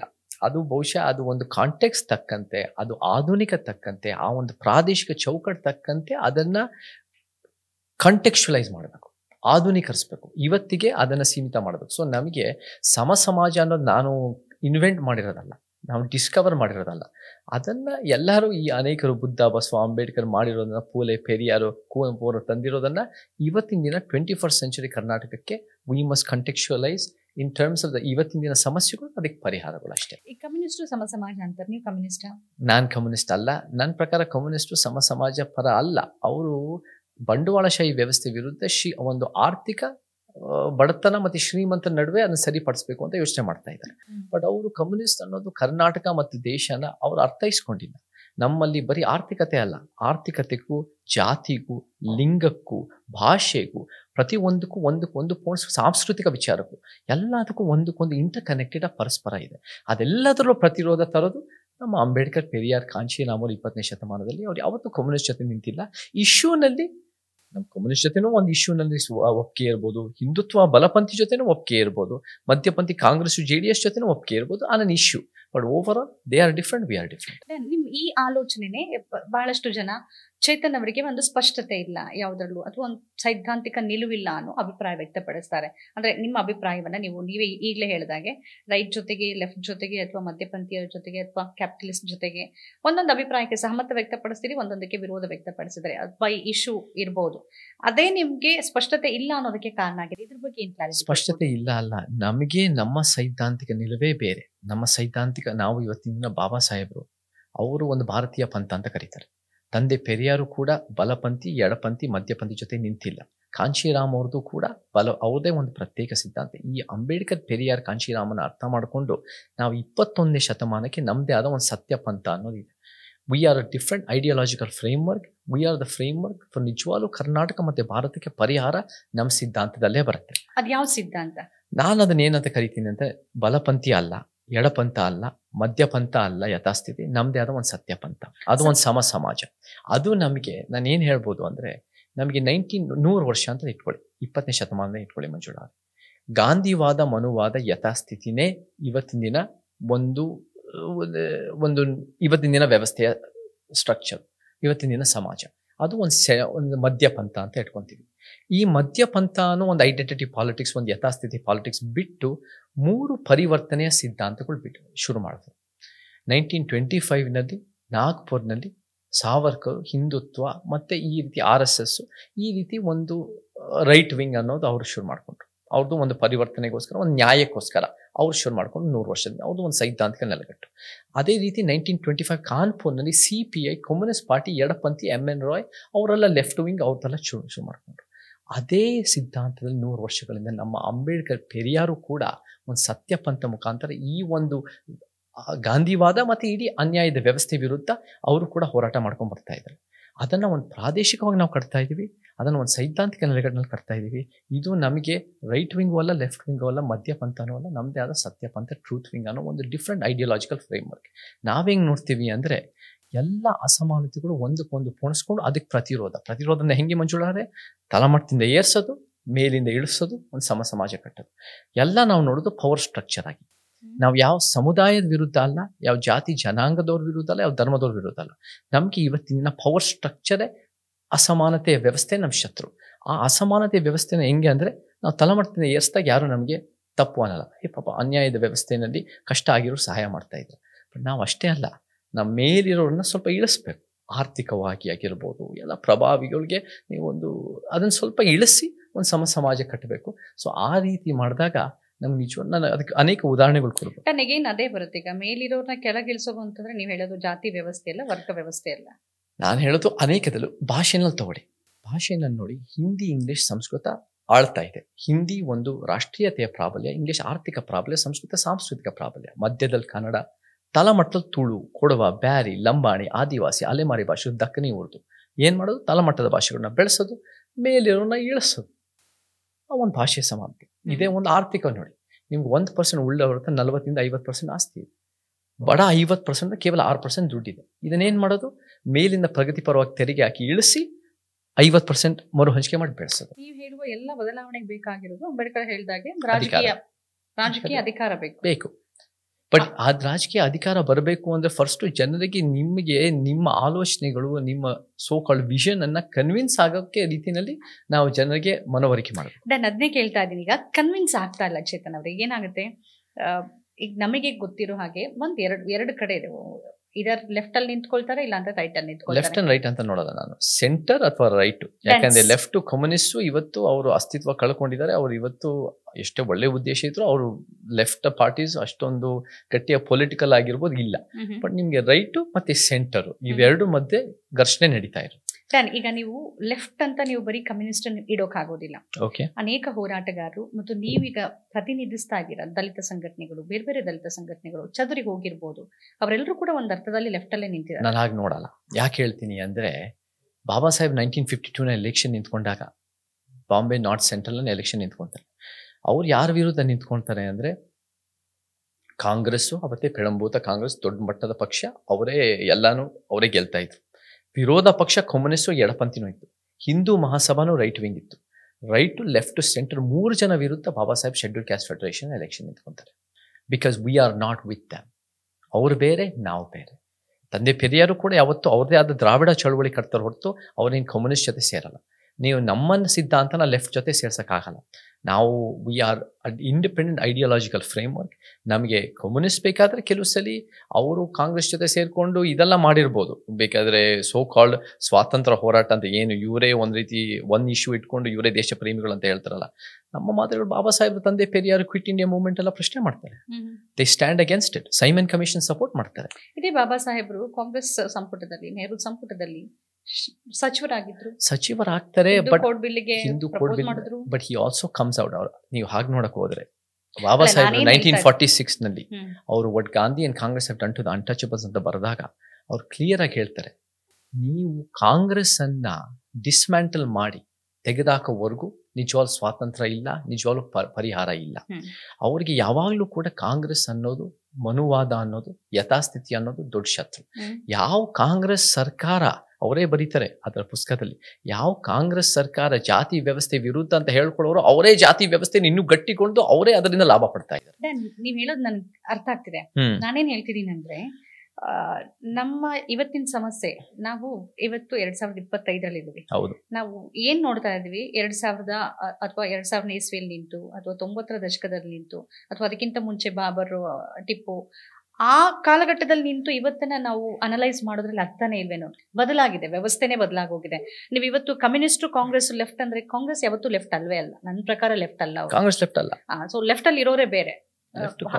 ಹಾಗಾಗಿ ನೀವು ಅವ್ರನ್ನ ಸೆಂಟರ್ ಅಂತ ಕರಿಬಹುದು. ಸೆಂಟರ್ ವಿಂಗ್ ಅಂತಾನೆ ಕರಿತೀನಿ. Congress is the centre wing. Right ideology ಇರೋರು ಇದಾರೆ, ಅವ್ರು ಆ ತರದ್ ಒಪ್ಕೊಳ್ತಾರೆ. ಅನಿವಾರ್ಯವಾಗಿ ವೋಟ್ ಬ್ಯಾಂಕಿಗಾಗಿ ಲೆಫ್ಟ್ ಕಡೆಗೆ ಮುಖ ಮಾಡ್ದಂಗೆ ನೋಡ್ತಾರೆ. ಹಾಗಾಗಿ ಕಮ್ಯುನಿಸ್ಟ್ ಕೂಡ ಲೆಫ್ಟ್ ನನ್ಗೇನು ಅನ್ಸಲ್ಲ. ಲೆಫ್ಟ್ ಅಲ್ಲಿ ಇರೋರೇ ಬೇರೆ. ಅವರು they identify themselves as left wing. ನಾವು ಕೂಡ ಅವ್ರನ್ನ ಲೆಫ್ಟ್ ವಿಂಗ್ ಅನ್ನೋ ರೀತಿಯಲ್ಲಿ ಇಸ್ ಜನರಲ್ ಕನ್ಸೆನ್ಸಸ್. ನಾವು ಎಡಪಂಥಿಗಳು, ಎಡಪಕ್ಷಗಳು ಅಂತ ಅವ್ರು ಗುರುತಿಸ್ಕೊಂತಾರೆ. ಅವರು ಕೂಡ ಅವರ ಒಂದು ನನ್ನ ತಮ್ಮನೂ ಕೂಡ ಬಹಳ ದೊಡ್ಡ communist, is a very thoughtful thinker. And ಅವರು ಕೂಡ ಬಹಳ ದೊಡ್ಡ ಪ್ರಮಾಣದ ಹೋರಾಟಗಳು ಮಾಡ್ಕೊಂಡ್ ಬರ್ತಾ ಇದ್ದಾರೆ. ನನ್ಕಿಂತ ಮುಂಚೆಯಿಂದ ಅವನು ಹೋರಾಟ ಮಾಡ್ಕೊಂಡಿದ್ದ. ತಮ್ಮ ಆಗಿದ್ರು ಕೂಡ ಜೈಲ್ಗೆಲ್ಲ ಹೋಗಿ ಅಮೆರಿಕನ್ ಇರಾಕ್ ವಾರದ ವಿರುದ್ಧ. ಬಟ್ ಅವ್ರು ಬೇರೆ, ನಾವು ಬೇರೆ ಅಷ್ಟೇ ಮಂಜುಳಾ ಅವ್ರೆ. ನಮಗೆ ಕಾಂಶಿರಾಮ್ಜಿನೂ ಕೂಡ ಅವರು ಅವತ್ತಿನ ದಿನ UPನಲ್ಲಿ 80ನೇ ದಶಕ 90ನೇ ದಶಕ 2006ವರೆಗೂ ಬದುಕಿ 7ರಿಂದ 12 ಅವರು ಒಂದು BSP ಅಂತ ಒಂದು ಪಕ್ಷ ಕಟ್ತಾರೆ. ಆ 7ರಿಂದ 12 ಬಹುಮತದಿಂದ ಅಧಿಕಾರಕ್ಕೆ ಬರ್ತಾರೆ. ಅದು it was not a communist movement, it was not a right wing movement. It was not a center wing movement. It was ನನ್ನ ಪ್ರಕಾರ ಟ್ರೂತ್ ವಿಂಗ್ ಮೂವ್ಮೆಂಟ್. ಸೊ ನಮಗೆ ಕಾಂಶಿರಾಮ್ಜಿ ಅವರ ವಿಚಾರಗಳು ಇವತ್ತು ಅದರಿಂದ ಬಹುಜನ SC ST OBC ಮೈನಾರಿಟಿ ಅಂತ ಕಲಿತು ಇವತ್ತು ಬೇರೆ ಬೇರೆ ಪಕ್ಷಗಳು ಮುಖ್ಯಮಂತ್ರಿ ಸಿದ್ದರಾಮಯ್ಯ ಅಹಿಂದ ಅನ್ನೋದು ಅದು ಕಾಂಶಿರಾಮ್ ಮೂವ್ಮೆಂಟ್ ಇಂದಾನೇ ಕಲ್ತಿರೋದು ಅಂತ ನನ್ನ ವಾದ ಇದೆ. ಇವಾಗ PDA ಅಂತ ಒಂದು ಇವರು ಮಾಡ್ತಾರೆ ಯಾರು UP ನಲ್ಲಿ, ಅದು ಕೂಡ ಒಂದು ಕಾಂಶಿರಾಮನ ಒಂದು ನ್ಯಾಯದ ಪರವಾದ ಒಂದು ಆಲೋಚನೆಯಿಂದ ಕಲ್ತಿದ್ದು. ಅಲ್ಲ, ಆಲೋಚನೆ ತಗೋಬೇಕು, ನಿಜ ಒಪ್ಕೋತೀನಿ. ಬಟ್ ಅದನ್ನ ಈಗ ನಾವು ಪೆರಿಯಾರ್ ಅಂತ ತಗೊಂಡ್ರೆ, ಪೆರಿಯಾರ್ ಆ ಕಾಲಕ್ಕೆ ಮಾಡಿದ ಚಳುವಳಿಯನ್ನು ನಾವ್ ಇವತ್ತಿಗೆ ಮಾಡಕ್ಕಾಗತ್ತಾ? ಅಥವಾ ಯಾವುದೋ ಸಂದರ್ಭದಲ್ಲಿ ಆಗಿರೋ ಅನ್ಯಾಯಕ್ಕೆ ಇಡೀ ಬ್ರಾಹ್ಮಣ್ಯವನ್ನ ನಾವು ಬ್ರಾಹ್ಮಣ್ಯವನ್ನ ವಿರೋಧ ಮಾಡ್ಬೋದು, ಬ್ರಾಹ್ಮಣರನ್ನ ಸಮುದಾಯವನ್ನ ವಿರೋಧ ಮಾಡಕ್ಕಾಗತ್ತಾ ಇವತ್ತಿಗೆ? ಪ್ರಶ್ನೆ. ನೀವು ಕಾಂಶಿರಾಮ್ ಅವರ BSP ಅವರ ಆಲೋಚನೆ ಮಾಯಾವತಿ ಅವರು ಉಳಿಸ್ಕೊಂಡಿದ್ದಾರಾ? ಓಕೆ, ನೀವು ಒಂದು 3-4 ಪ್ರಶ್ನೆಗಳು ಕೇಳಿದ್ರೆ. ಮೊದಲನೇದಾಗಿ ಕಾಂಶಿರಾಮ್ ಅವರ ಆಲೋಚನೆ ಮಾಯಾವತಿ ಅವರು ಉಳಿಸಿಲ್ಲ. ಅದರಲ್ಲಿ ಯಾವುದೇ ಆದ ಒಂದು ಮೀನು ತಲೆಯಿಂದ ಕೆಟ್ಟೋಗುತ್ತೆ ಅಂದಾಗ ಆ ತಲೆ ಗಟ್ಟಿಯಾಗಿಲ್ದೇ ಇದ್ರೆ ಅದು ಸಿದ್ಧಾಂತದ ಸಮಸ್ಯೆ ಅಲ್ಲ, ದುಡ್ಡಿನ ಸಮಸ್ಯೆ ಅಲ್ಲ, ಕಾರ್ಯಕರ್ತರ ಸಮಸ್ಯೆ ಅಲ್ಲ, ಲೀಡರ್ಶಿಪ್ನ ಸಮಸ್ಯೆ. ಲೀಡರ್ಶಿಪ್ ಅಂದ್ರೆ ಸ್ಟಾಕ್ ಮಾರ್ಕೆಟ್ ಇದ್ದಂಗೆ ಅದು ಮೇಲೋಗ್ತಾ ಇರುತ್ತೆ ಚೆನ್ನಾಗಿದ್ರೆ, ಇಲ್ಲ ಅಂದ್ರೆ ಹಾಗೆ ಬೀಳುತ್ತೆ. ಸೊ ಅವರು ಉಳಿಸ್ಕೊಂಡಿಲ್ಲ. ಅವರು ಆಂತರಿಕ ಪ್ರಜಾಪ್ರಭುತ್ವ ಕೊಟ್ಟಿದ್ರೆ ಅದು ಇನ್ನೂ ಉತ್ತಮವಾಗಿ ಆಗ್ತಾ ಇತ್ತು ಕಾಂಶಿರಾಮ್ಜಿ ಅವರು. ಅದು ಬೇರೆ ಪ್ರಶ್ನೆ. ಎರಡನೇದಾಗಿ ನಮಗೆ ಪ್ರಾದೇಶಿಕವಾಗೂ ಬೇಕಾಗುತ್ತೆ. ನಮ್ಮ ಕಾಂಶಿರಾಮ್ ಅವರು BSP ತೊಗೊಂಬಂದು ನಾವು ಕರ್ನಾಟಕಕ್ಕೆ ಜನ ಒಪ್ಪಲ್ಲ, ಅದು ಬೇಕು ಇಲ್ಲ. ನಮ್ಗೆ ಆ ಬಹುಜನ ಸಿದ್ಧಾಂತದ ಜೊತೆ ಒಂದು ಸಮಾಜ ಎಲ್ಲ ಕಟ್ಟೋದು ನಮ್ಮ ಕರ್ನಾಟಕಕ್ಕೆ ಆಧುನಿಕವಾಗಿ ಬರಬೇಕಾಗುತ್ತೆ. ತಂದೆ ಪೆರಿಯಾರ್ದು ಕೂಡ ಅವತ್ತಿನ ದಿನ ಒಂದು ಸಮುದಾಯದ ಗಂಡಸರಿಗೆ ಓವರ್ ರೆಪ್ರೆಸೆಂಟೇಷನ್ ಇನ್ ಆಲ್ ರೀತಿ ಡಾಮಿನೆಂಟ್ ಕೆಲಸಗಳಾಗಿರ್ಬೋದು, ಎಜುಕೇಷನ್ ಫೀಲ್ಡ್ ಆಗಿರ್ಬೋದು, ಸರ್ಕಾರಿ ಜಾಬ್ಸ್ ಎಲ್ಲ ರೀತಿನಲ್ಲೂ ಇತ್ತು. ಸೊ ನೀವು ನಮಗೆ ಅದರ ಒಂದು ಆಂಟಿ ಬ್ರಾಹ್ಮನ್ ಮೂವ್ಮೆಂಟ್ಗಳು ಬೇರೆ ಬೇರೆ ಥರ ಹುಟ್ಕೊಂಡ್ಬಂದು ಸತ್ಯಶೋಧಕ ಸಮಾಜ, ಸತ್ಯಶೋಧಕ ಸಂಘ ಆಗಿರ್ಬೋದು, ಇವ್ರದ್ದು ನಮಗೆ ಜ್ಯೋತಿಬಾ ಫುಲೆದು, ಸಿದ್ದಪ್ಪ ಕಾಂಬ್ಳಿದು ಆಂಟಿ ಬ್ರಾಹ್ಮನ್ ಮೂವ್ಮೆಂಟ್, ತಂದೆ ಪೆರಿಯಾರ್ದು ಇರ್ಬೋದು. ಇವತ್ತು ನಾವು ಹಾಗೆ ನೋಡೋಕ್ಕಾಗಲ್ಲ. ಇವತ್ತು ನಾನು ಸ್ವಲ್ಪ ಕಂಟೆಕ್ಚುಲೈಸ್ ಮಾಡಿ, this is not anti Brahmin, this is anti Brahminism. ನಮಗೂ ಕೂಡ ದೊರೆಸ್ವಾಮಿಯವರು ನಮ್ಮ ಬಹಳ ದೊಡ್ಡ ಮಾದರಿ. ಅವರು ನಮ್ಗೆ ಅನೇಕ ವಿಚಾರ ಹೇಳ್ಕೊಟ್ಟಿದ್ದಾರೆ. ನಾವು ಯಾವ ಸಮುದಾಯನ ನಾವು ಟಾರ್ಗೆಟ್ ಮಾಡ್ತಾ ಇಲ್ಲ ನಮಗೆ. ಬಟ್ ಬ್ರಾಹ್ಮನಿಸಮ್ ಅನ್ನೋದು as a social structure, as an birth based access to resources, birth based access to privileges ಅಥವಾ ವಂಚನೆ ಟು ಡಿಫ್ರೆಂಟ್ ಲೆವೆಲ್ಸ್, ಅದು ಆ ಬ್ರಾಹ್ಮನಿಕಲ್ ಸ್ಟ್ರಕ್ಚರ್ನು ಗುರುತಿಸ್ಕೋಬೇಕು. ಅದನ್ನು ಕೂಡ ಐಡೆಂಟಿಫೈ ಮಾಡಿ ಅದಕ್ಕೂ ಕೂಡ ಪರಿಹಾರ ಕೊಡಬೇಕು. ಅದೇ ನಮ್ಗೆ ಇವತ್ತಿನ ದಿನ ಮುಖ್ಯಮಂತ್ರಿ ಸಿದ್ದರಾಮಯ್ಯನವ್ರ ಕಡೆಯಿಂದ ಒಂದು ಲೆಕ್ಕಾಚಾರದಲ್ಲಿ ಅಹಿಂದ ಅಂತ ಹೇಳ್ತಾರೆ, ಅಲ್ಪಸಂಖ್ಯಾತ ಹಿಂದುಳಿದ ದಲಿತ್. ನಾವು ಅದನ್ನ ದಮನಿತ ಅಂತ ಕಲಿತೀವಿ. ದಲಿತ್ಸ್, ಮಾ ಅಂದ್ರೆ MBCs, ನೀ ಅಂದ್ರೆ ನೋಮ್ಯಾಡ್ಸ್, ಟಿ ಅಂದ್ರೆ ಟ್ರೈಬಲ್ಸ್ ಆದಿವಾಸಿಗಳು, ಎ ಅಂದ್ರೆ ಅಲ್ಪಸಂಖ್ಯಾತ.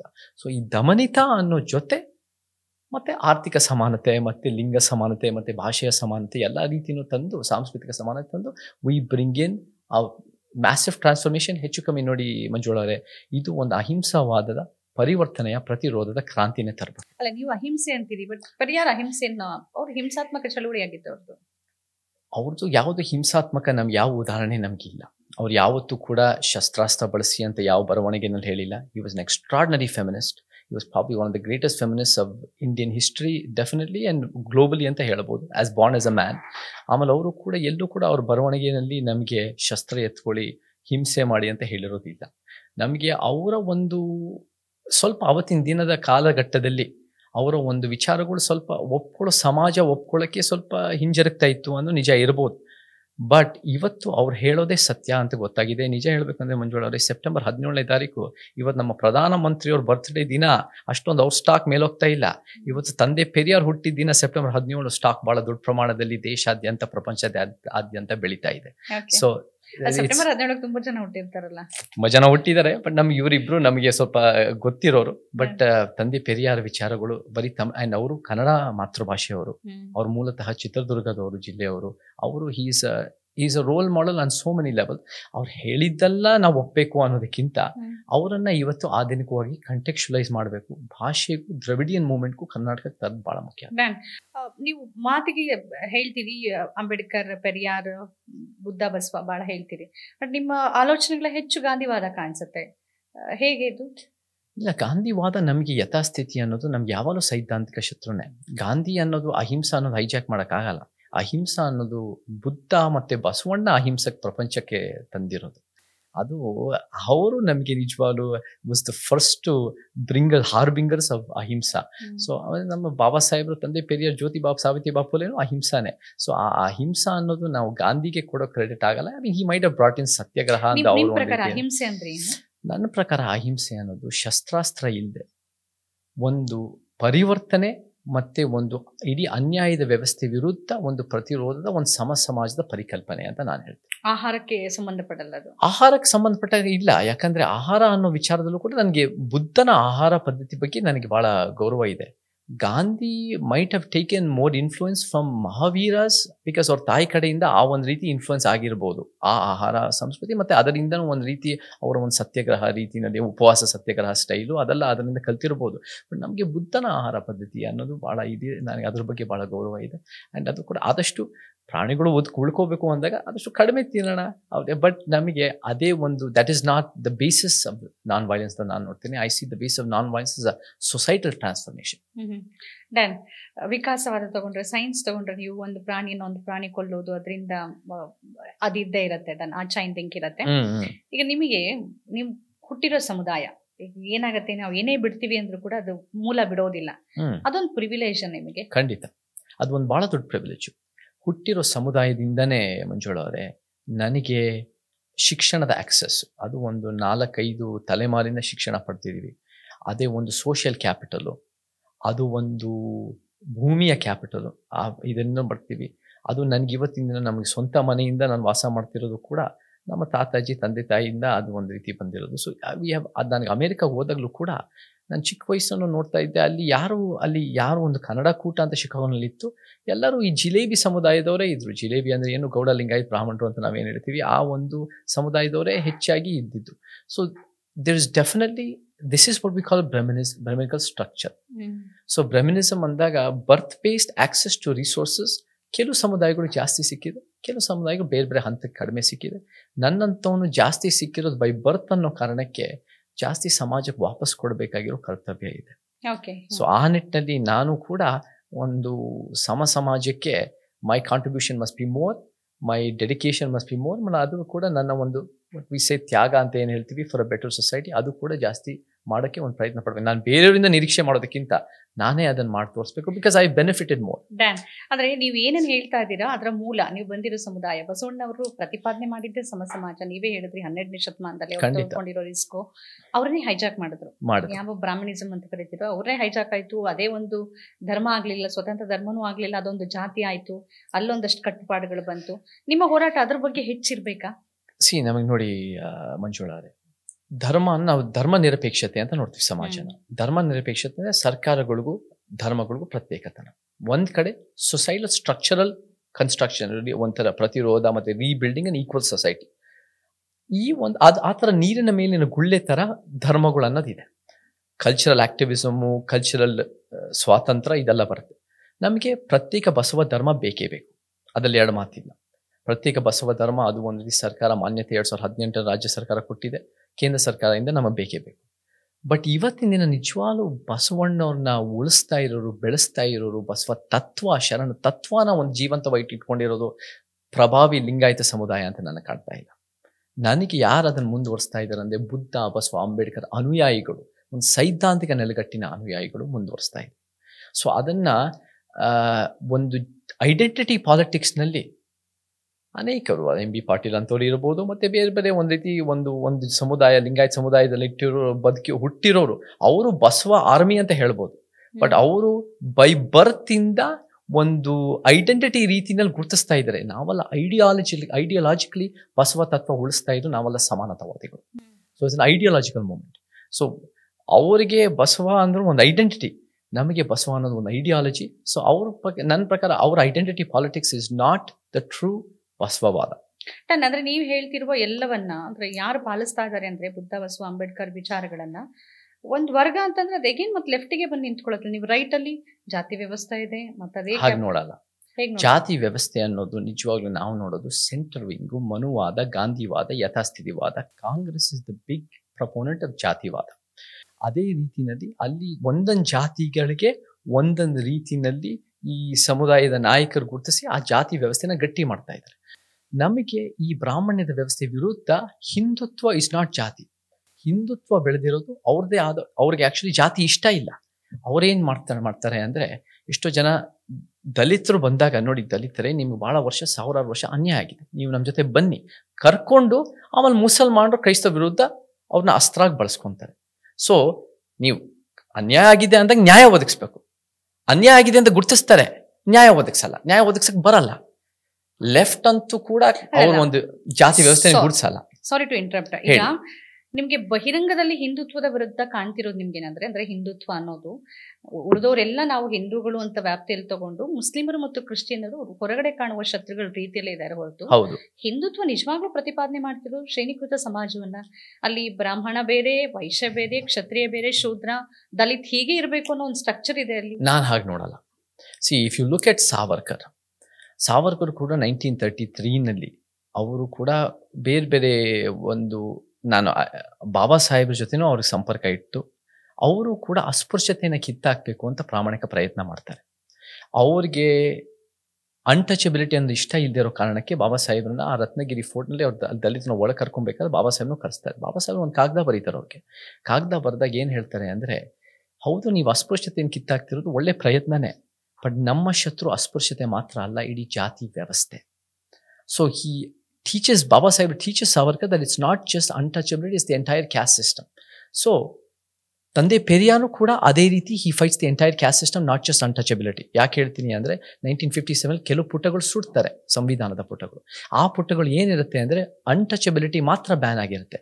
ತಂದೆ ಪೆರಿಯಾರ್ ಜಾತಿ ವ್ಯವಸ್ಥೆನೂ ಬ್ಯಾನ್ ಆಗಬೇಕು ಅಂತ ಪ್ರಯತ್ನ ಪಡ್ತಾರೆ. ಇವತ್ತಿಗೂ ಅನ್ಟಚಬಿಲಿಟಿ ಮಾತ್ರ ಬ್ಯಾನ್ ಆಗಿರೋದು, ಜಾತಿ ವ್ಯವಸ್ಥೆ ಬ್ಯಾನ್ ಆಗಿಲ್ಲ.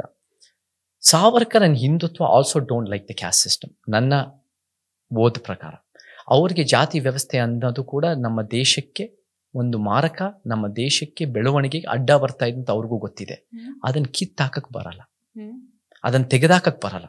ಅವರ ಶತ್ರು ಯಾರನ್ನು ಮಾಡ್ತಾರೆ ಅಂದರೆ ಮುಸಲ್ಮಾನರ ಕ್ರೈಸ್ತನ ಶತ್ರು ಮಾಡ್ತಾರೆ ಹೊರತು ಈ ಅಸಮಾನತೆ ವ್ಯವಸ್ಥೆ ಶತ್ರು ಮಾಡಲ್ಲ. ನಮ್ಮ ಮಾದರಿಗಳು ಅಸಮಾನತೆ ವ್ಯವಸ್ಥೆ ಶತ್ರು ಮಾಡ್ತಾರೆ, ಅದರಲ್ಲಿ ಜಾತಿ ಕಿತ್ತಾಕೋ ಸಾಧ್ಯತೆಗಳು ಇದೆ.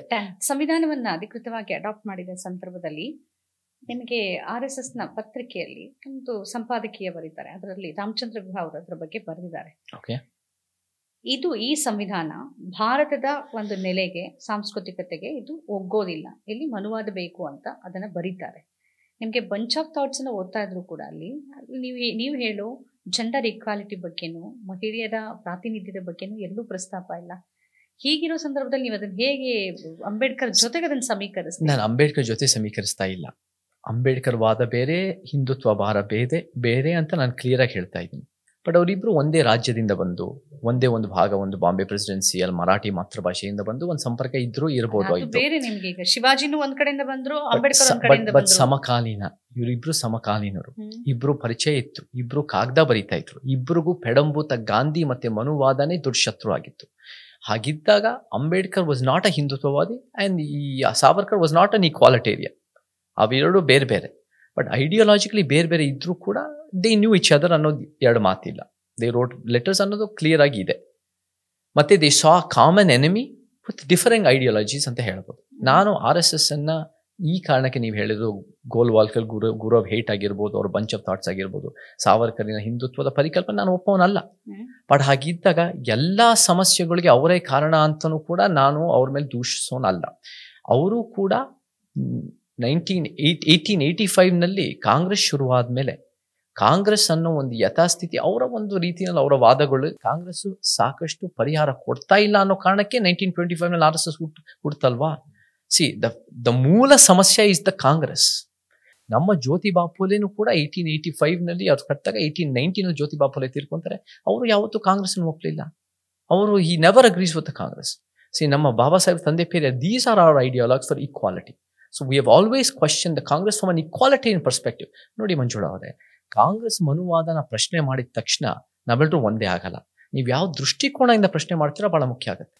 ನಾನು ಅದೇ ಎಡಪಂಥೀನೂ ಒಂದೊಂದು ರೀತಿ ವಿರೋಧ ಪಕ್ಷಗಳಾಗಿತ್ತು ಒಂದು ಕೆಲವು ದಶಕಗಳ ಕಾಲ.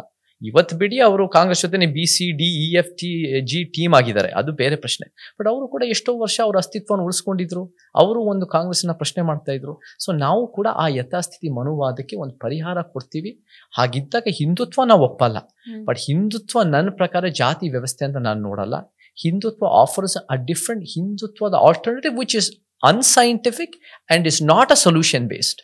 ಬಟ್ ಜಾತಿ ವ್ಯವಸ್ಥೆ, ಯಥಾಸ್ಥಿತಿ ವ್ಯವಸ್ಥೆ, ಬ್ರಾಹ್ಮಣ್ಯದ ವ್ಯವಸ್ಥೆನ ಗಟ್ಟಿಗೊಂಡು ಎತ್ತಿಡಿಯೋದೇ ಕಾಂಗ್ರೆಸ್. ಈಗ ನೀವು ಕಾಂಗ್ರೆಸ್ ಬಗ್ಗೆ ಕೇಳ್ತೀನಿ. 20 years ಆಯ್ತು ನೀವು ಕರ್ನಾಟಕಕ್ಕೆ ವಾಪಸ್ ಬಂದು. ನೀವು ಬಂದಾಗ ಈ ಮಟ್ಟಿನ ಕೋಮು ಧ್ರುವೀಕರಣ ಇತ್ತ? ನಾನು ಬಂದಾಗ, ನಾನು ಗಮನಿಸ್ತಾ ಇದ್ದಾಗ ಕರ್ನಾಟಕದಲ್ಲಿ ಇಷ್ಟು ಮಟ್ಟಿಗೆ ಹಿಂದುತ್ವ ಬೆಳೆದಿರಲಿಲ್ಲ ಅನ್ನೋದು ಹೇಳಿದ್ರೆ ಸುಳ್ಳಿಲ್ಲ. ನಾನು ಬಂದು 2005ನಲ್ಲಿ ಅದು ಹೋಗ್ತಾ ಹೋಗ್ತಾ ಬೆಳೀತಾ ಬಂತು. ಬೇರೆ ಬೇರೆ ಪೊಲಿಟಿಕಲ್ ಕಾರಣಗಳಿಂದ, ಪೊಲಿಟಿಕಲ್ ಒಂದು ಫೇಲಿಯರ್ಸ್ ಆಫ್ ದ ಮನುವಾದಿ ಗವರ್ಮೆಂಟ್ಸಿಂದ, ಮತ್ತು ಹಿಂದುತ್ವನೂ ಕೂಡ ಒಂದು ಆಲ್ಟರ್ನೇಟಿವ್ ಬರ್ಬೋದು ಅಂತ ಅವರು ಒಂದು ಆನ್ ಗ್ರೌಂಡ್ ಕೆಲಸ ಮಾಡಿದ್ದಾರೆ ಅವ್ರ ಕಾರ್ಯಕರ್ತರು. ಎಷ್ಟು ಆದಿವಾಸಿ ಭಾಗಗಳಿಗೆ ಹೋಗ್ತೀನಿ, ಅಲ್ಲಿ ಆದಿವಾಸಿಗಳು ನಾವು ಅವ್ರ ಆದಿವಾಸಿಗಳು ಕ್ರಿಶ್ಚಿಯನ್ ಆಗೋದು ಅಥವಾ ಮುಸ್ಲಿಂ ಆಗೋದು ಅಥವಾ ಹಿಂದುತ್ವ ಜೊತೆ ಹೋಗೋದು ಅಲ್ಲ. ಆದಿವಾಸಿಗಳು ಅವ್ರದ್ದೇ ಆದ ಪ್ರತ್ಯೇಕವಾದ 65,000 ವರ್ಷದ ಅವ್ರದ್ದೇ ಆದ ಸರಣ ಧರ್ಮ, ಬುಡಕಟ್ಟು ಧರ್ಮದ ವಿಶೇಷತೆ ಇದೆ, ಅದನ್ನ ಎತ್ತಿ ಹಿಡಿಬೇಕು. ಬಟ್ ಆ ಆದಿವಾಸಿ ಭಾಗಗಳಿಗೆಲ್ಲ ಹೋಗಿ ಹಿಂದುತ್ವ ಅವ್ರ ರೀತಿನಲ್ಲಿ ಅವರು ಕೆಲಸ ಮಾಡಿದ್ದಾರೆ. ಅವ್ರನ್ನ ರೀಚ್ ಮಾಡಕ್ಕೆ ಟ್ರೈ ಮಾಡಿದ್ದಾರೆ, ಅವ್ರ ಜೀವನಕ್ಕೆ ಒಳ್ಳೇದು ಮಾಡಕ್ಕೆ ಪ್ರಯತ್ನ ಪಟ್ಟಿದ್ದಾರೆ. ಅದಕ್ಕೆ ಆದಿವಾಸಿಗಳ ಜೊತೆ ಸಂಪರ್ಕ ಇದೆ. ಸೊ ಇವತ್ತಿನ ದಿನ ನಮಗೆ if we don't work, if we don't reach the ideology, ನಾವು ಬರೀ ಇವರೇ ಸಮಸ್ಯೆ ಅನ್ನೋದಕ್ಕಿಂತ ನಾವು ಒಂದು ಆಲ್ಟರ್ನೇಟಿವ್ ಸೊಲ್ಯೂಷನ್ ಕೊಡ್ತೀವಿ. ಬನ್ನಿ ಆದಿವಾಸಿಗಳೇ, ನಿಮಗೆ ಸರ್ಕಾರಗಳೆಲ್ಲ ನಿಮ್ಮನ್ನು ನೆಗ್ಲೆಕ್ಟ್ ಮಾಡಿದ್ದಾರೆ. ಸರ್ಕಾರಗಳು ನೀವು ಇದ್ರೂ ಕೂಡ ನಿಮ್ಮ ಕಾಣದೇನಂಗೆ ನಿಮ್ಮನ್ನು ಸಂಪೂರ್ಣವಾಗಿ ಕಡೆಗಣಿಸಿದ್ದಾರೆ. ನಿಮಗೂ ಕೂಡ ಕಾಡಲ್ಲಿ ಹಕ್ಕಿರಬೇಕು, ನಿಮ್ಮ ವಿಚಾರಗಳು ಇಡಬೇಕು. ಅದನ್ನ ನಾವು ನಿಮಗೆ ಯಾಕೆ ಸಪೋರ್ಟ್ ಕೊಡ್ತಾರೆ? ಈಗ ಕಾಂಗ್ರೆಸ್ ಇಷ್ಟು ವರ್ಷ ಅಧಿಕಾರದಲ್ಲಿತ್ತು, ಮುಂದೆ ಅಧಿಕಾರಕ್ಕೆ ಬಂದ್ರು ಬರ್ಬೋದು, ಅವ್ರಿಗೆ ಕೊಡ್ಬೋದು, ಅಥವಾ ಬಿಜೆಪಿ ಕೊಡ್ಬೋದು. ಯಾಕೆಂದ್ರೆ ನೀವೇ ಹೇಳ್ದಂಗೆ ಅವರು ವನವಾಸಿ ಕಾರ್ಯಕ್ರಮ ಅಥವಾ ಈ ತರದ ಬೇರೆ ಎಲ್ಲ ಕಾರ್ಯಕ್ರಮಗಳ ಹಾಕಿಕೊಂಡು ಬುಡಕಟ್ಟು ಸಮುದಾಯ ಇರ್ಬೋದು, ಬೇರೆ ಬೇರೆಯವರ ಅಭಿವೃದ್ಧಿಗೆ ಕೆಲಸ ಮಾಡಿದ್ದಾರೆ, ಅವ್ರ ಕಡೆ ಹೋಗ್ಬೋದು. ಚೇತನ್ ಜೊತೆಗೆ ಯಾಕೆ ಬರ್ಬೇಕು? ನಾವು ನೋಡಿ, ಸಮ ಸಮಾಜ ಅವ್ರಿಗೆ ಇಷ್ಟ ಆದ್ರೆ ಅವ್ರಿಗೂ ಕೂಡ ನಮ್ಗೆ ಆದಿವಾಸಿಗಳು, ಫಾರ್ ಎಕ್ಸಾಂಪಲ್ ಉದಾಹರಣೆಗೆ ನಾವು ದಿಟ್ಟಳ್ಳಿ ಹೋರಾಟ ಮಾಡಿ ಅಲ್ಲೂ ಕೂಡ ಒಂದು 528 ಮನೆಗಳು ಮಾಡಿಸ್ಕೊಡ್ತಿದ್ವಿ. ನಾವು ಬೇರೆ ಬೇರೆ ಆದಿವಾಸಿ ಜಯಂತಿಗೂ ಹೋಗಿ ನಮ್ಗೆ ಆದಿವಾಸಿನಲ್ಲೂ ST-ನಲ್ಲೂ ಒಳ ಮೀಸಲಾತಿ ಬೇಕು ಅಂತಲೂ ನಾವು ಧ್ವನಿ ಎತ್ತಿದ್ದೀವಿ. ಆದಿವಾಸಿಗಳ ಸಾಂಸ್ಕೃತಿಕ ವಿಚಾರಗಳು ಕೂಡ, ನಮ್ಮ ಭೂತಕೋಲ ದೈವಾರಾಧನೆ ವಿಚಾರ ಬಂದಾಗ ಅದು ವೈದಿಕ ಪರಂಪರೆಗಿಂತ ಮುಂಚೆ ಒಂದು ಬುಡಕಟ್ಟು ಸಂಪ್ರದಾಯದ್ದು ಅಂತಾನು ಗುರುತಿಸಿದೀವಿ. ನಾವು ಕೂಡ ಅವ್ರ ಜೊತೆ ಕೆಲಸ ಮಾಡ್ತಾ ಇದೀವಿ. ನೀವ್ ಈಗ ಕೆಲಸ ಮಾಡ್ತಿದೀವಿ. ನೀವು ಮಲೆಮಹದೇಶ್ವರ ಬೆಟ್ಟಕ್ಕೆ ಹೋದ್ರೆ ಅಲ್ಲಿ ಡಾಕ್ಟರ್ ಅಂದ್ರೆ ಅಲ್ಲಿನ ಒಬ್ರು RSS ಕಾರ್ಯಕರ್ತರು ಒಂದು ಸಣ್ಣ ಗುಡಿಸಲಿನಲ್ಲಿ ಕೆಲಸ ಮಾಡಿ ದಶಕಗಳ ಕಾಲ ಅಲ್ಲಿನ ಫ್ರೀಯಾಗಿ ಅಲ್ಲಿ ಜನ ಕೆಲಸ ಮಾಡಿದ್ದಾರೆ. ಅವ್ರು ಕೆಲಸ ಮಾಡಿ ಅವ್ರಿಗೆ ಅನುಭವ ಇದೆ, ಜೊತೆಗಿದ್ದಾರೆ. ಹಾಗಾಗಿ ಅವ್ರಿಗೆ ಸಪೋರ್ಟ್ ಮಾಡೋ ಬದಲು ನಿಮ್ಗೆ ಯಾಕೆ ಸಪೋರ್ಟ್ ಮಾಡ್ತಾರೆ? ನಮಗೆ ಅವರಿಗೆ, ಅವ್ರಿಗೆ ಪಾಲಿಸಿ ರೀತಿನಲ್ಲಿ ನಿಮಗೆ ಒಳ್ಳೇದು ಮಾಡ್ಬೋದು ಅಂತ ಕನ್ವಿನ್ಸ್ ಆದರೆ ಅವ್ರು ನಮ್ಮ ಜೊತೆ ಬರ್ತಾರೆ. ನಾವು ಕೂಡ ಆದಿವಾಸಿಗಳು should have the right in the forest ಅಂತ ನಾವು ಹೇಳಿದ್ದೀವಿ. ನಮಗೂ ಕೂಡ ಫಾರೆಸ್ಟ್ ರೈಟ್ಸ್ ಆ್ಯಕ್ಟ್ ಬಗ್ಗೆ ಭಾಳ ದೊಡ್ಡ ಮಟ್ಟದ ನಾವು ಹೋರಾಟ ಮಾಡ್ತಾ ಇದ್ದೀವಿ.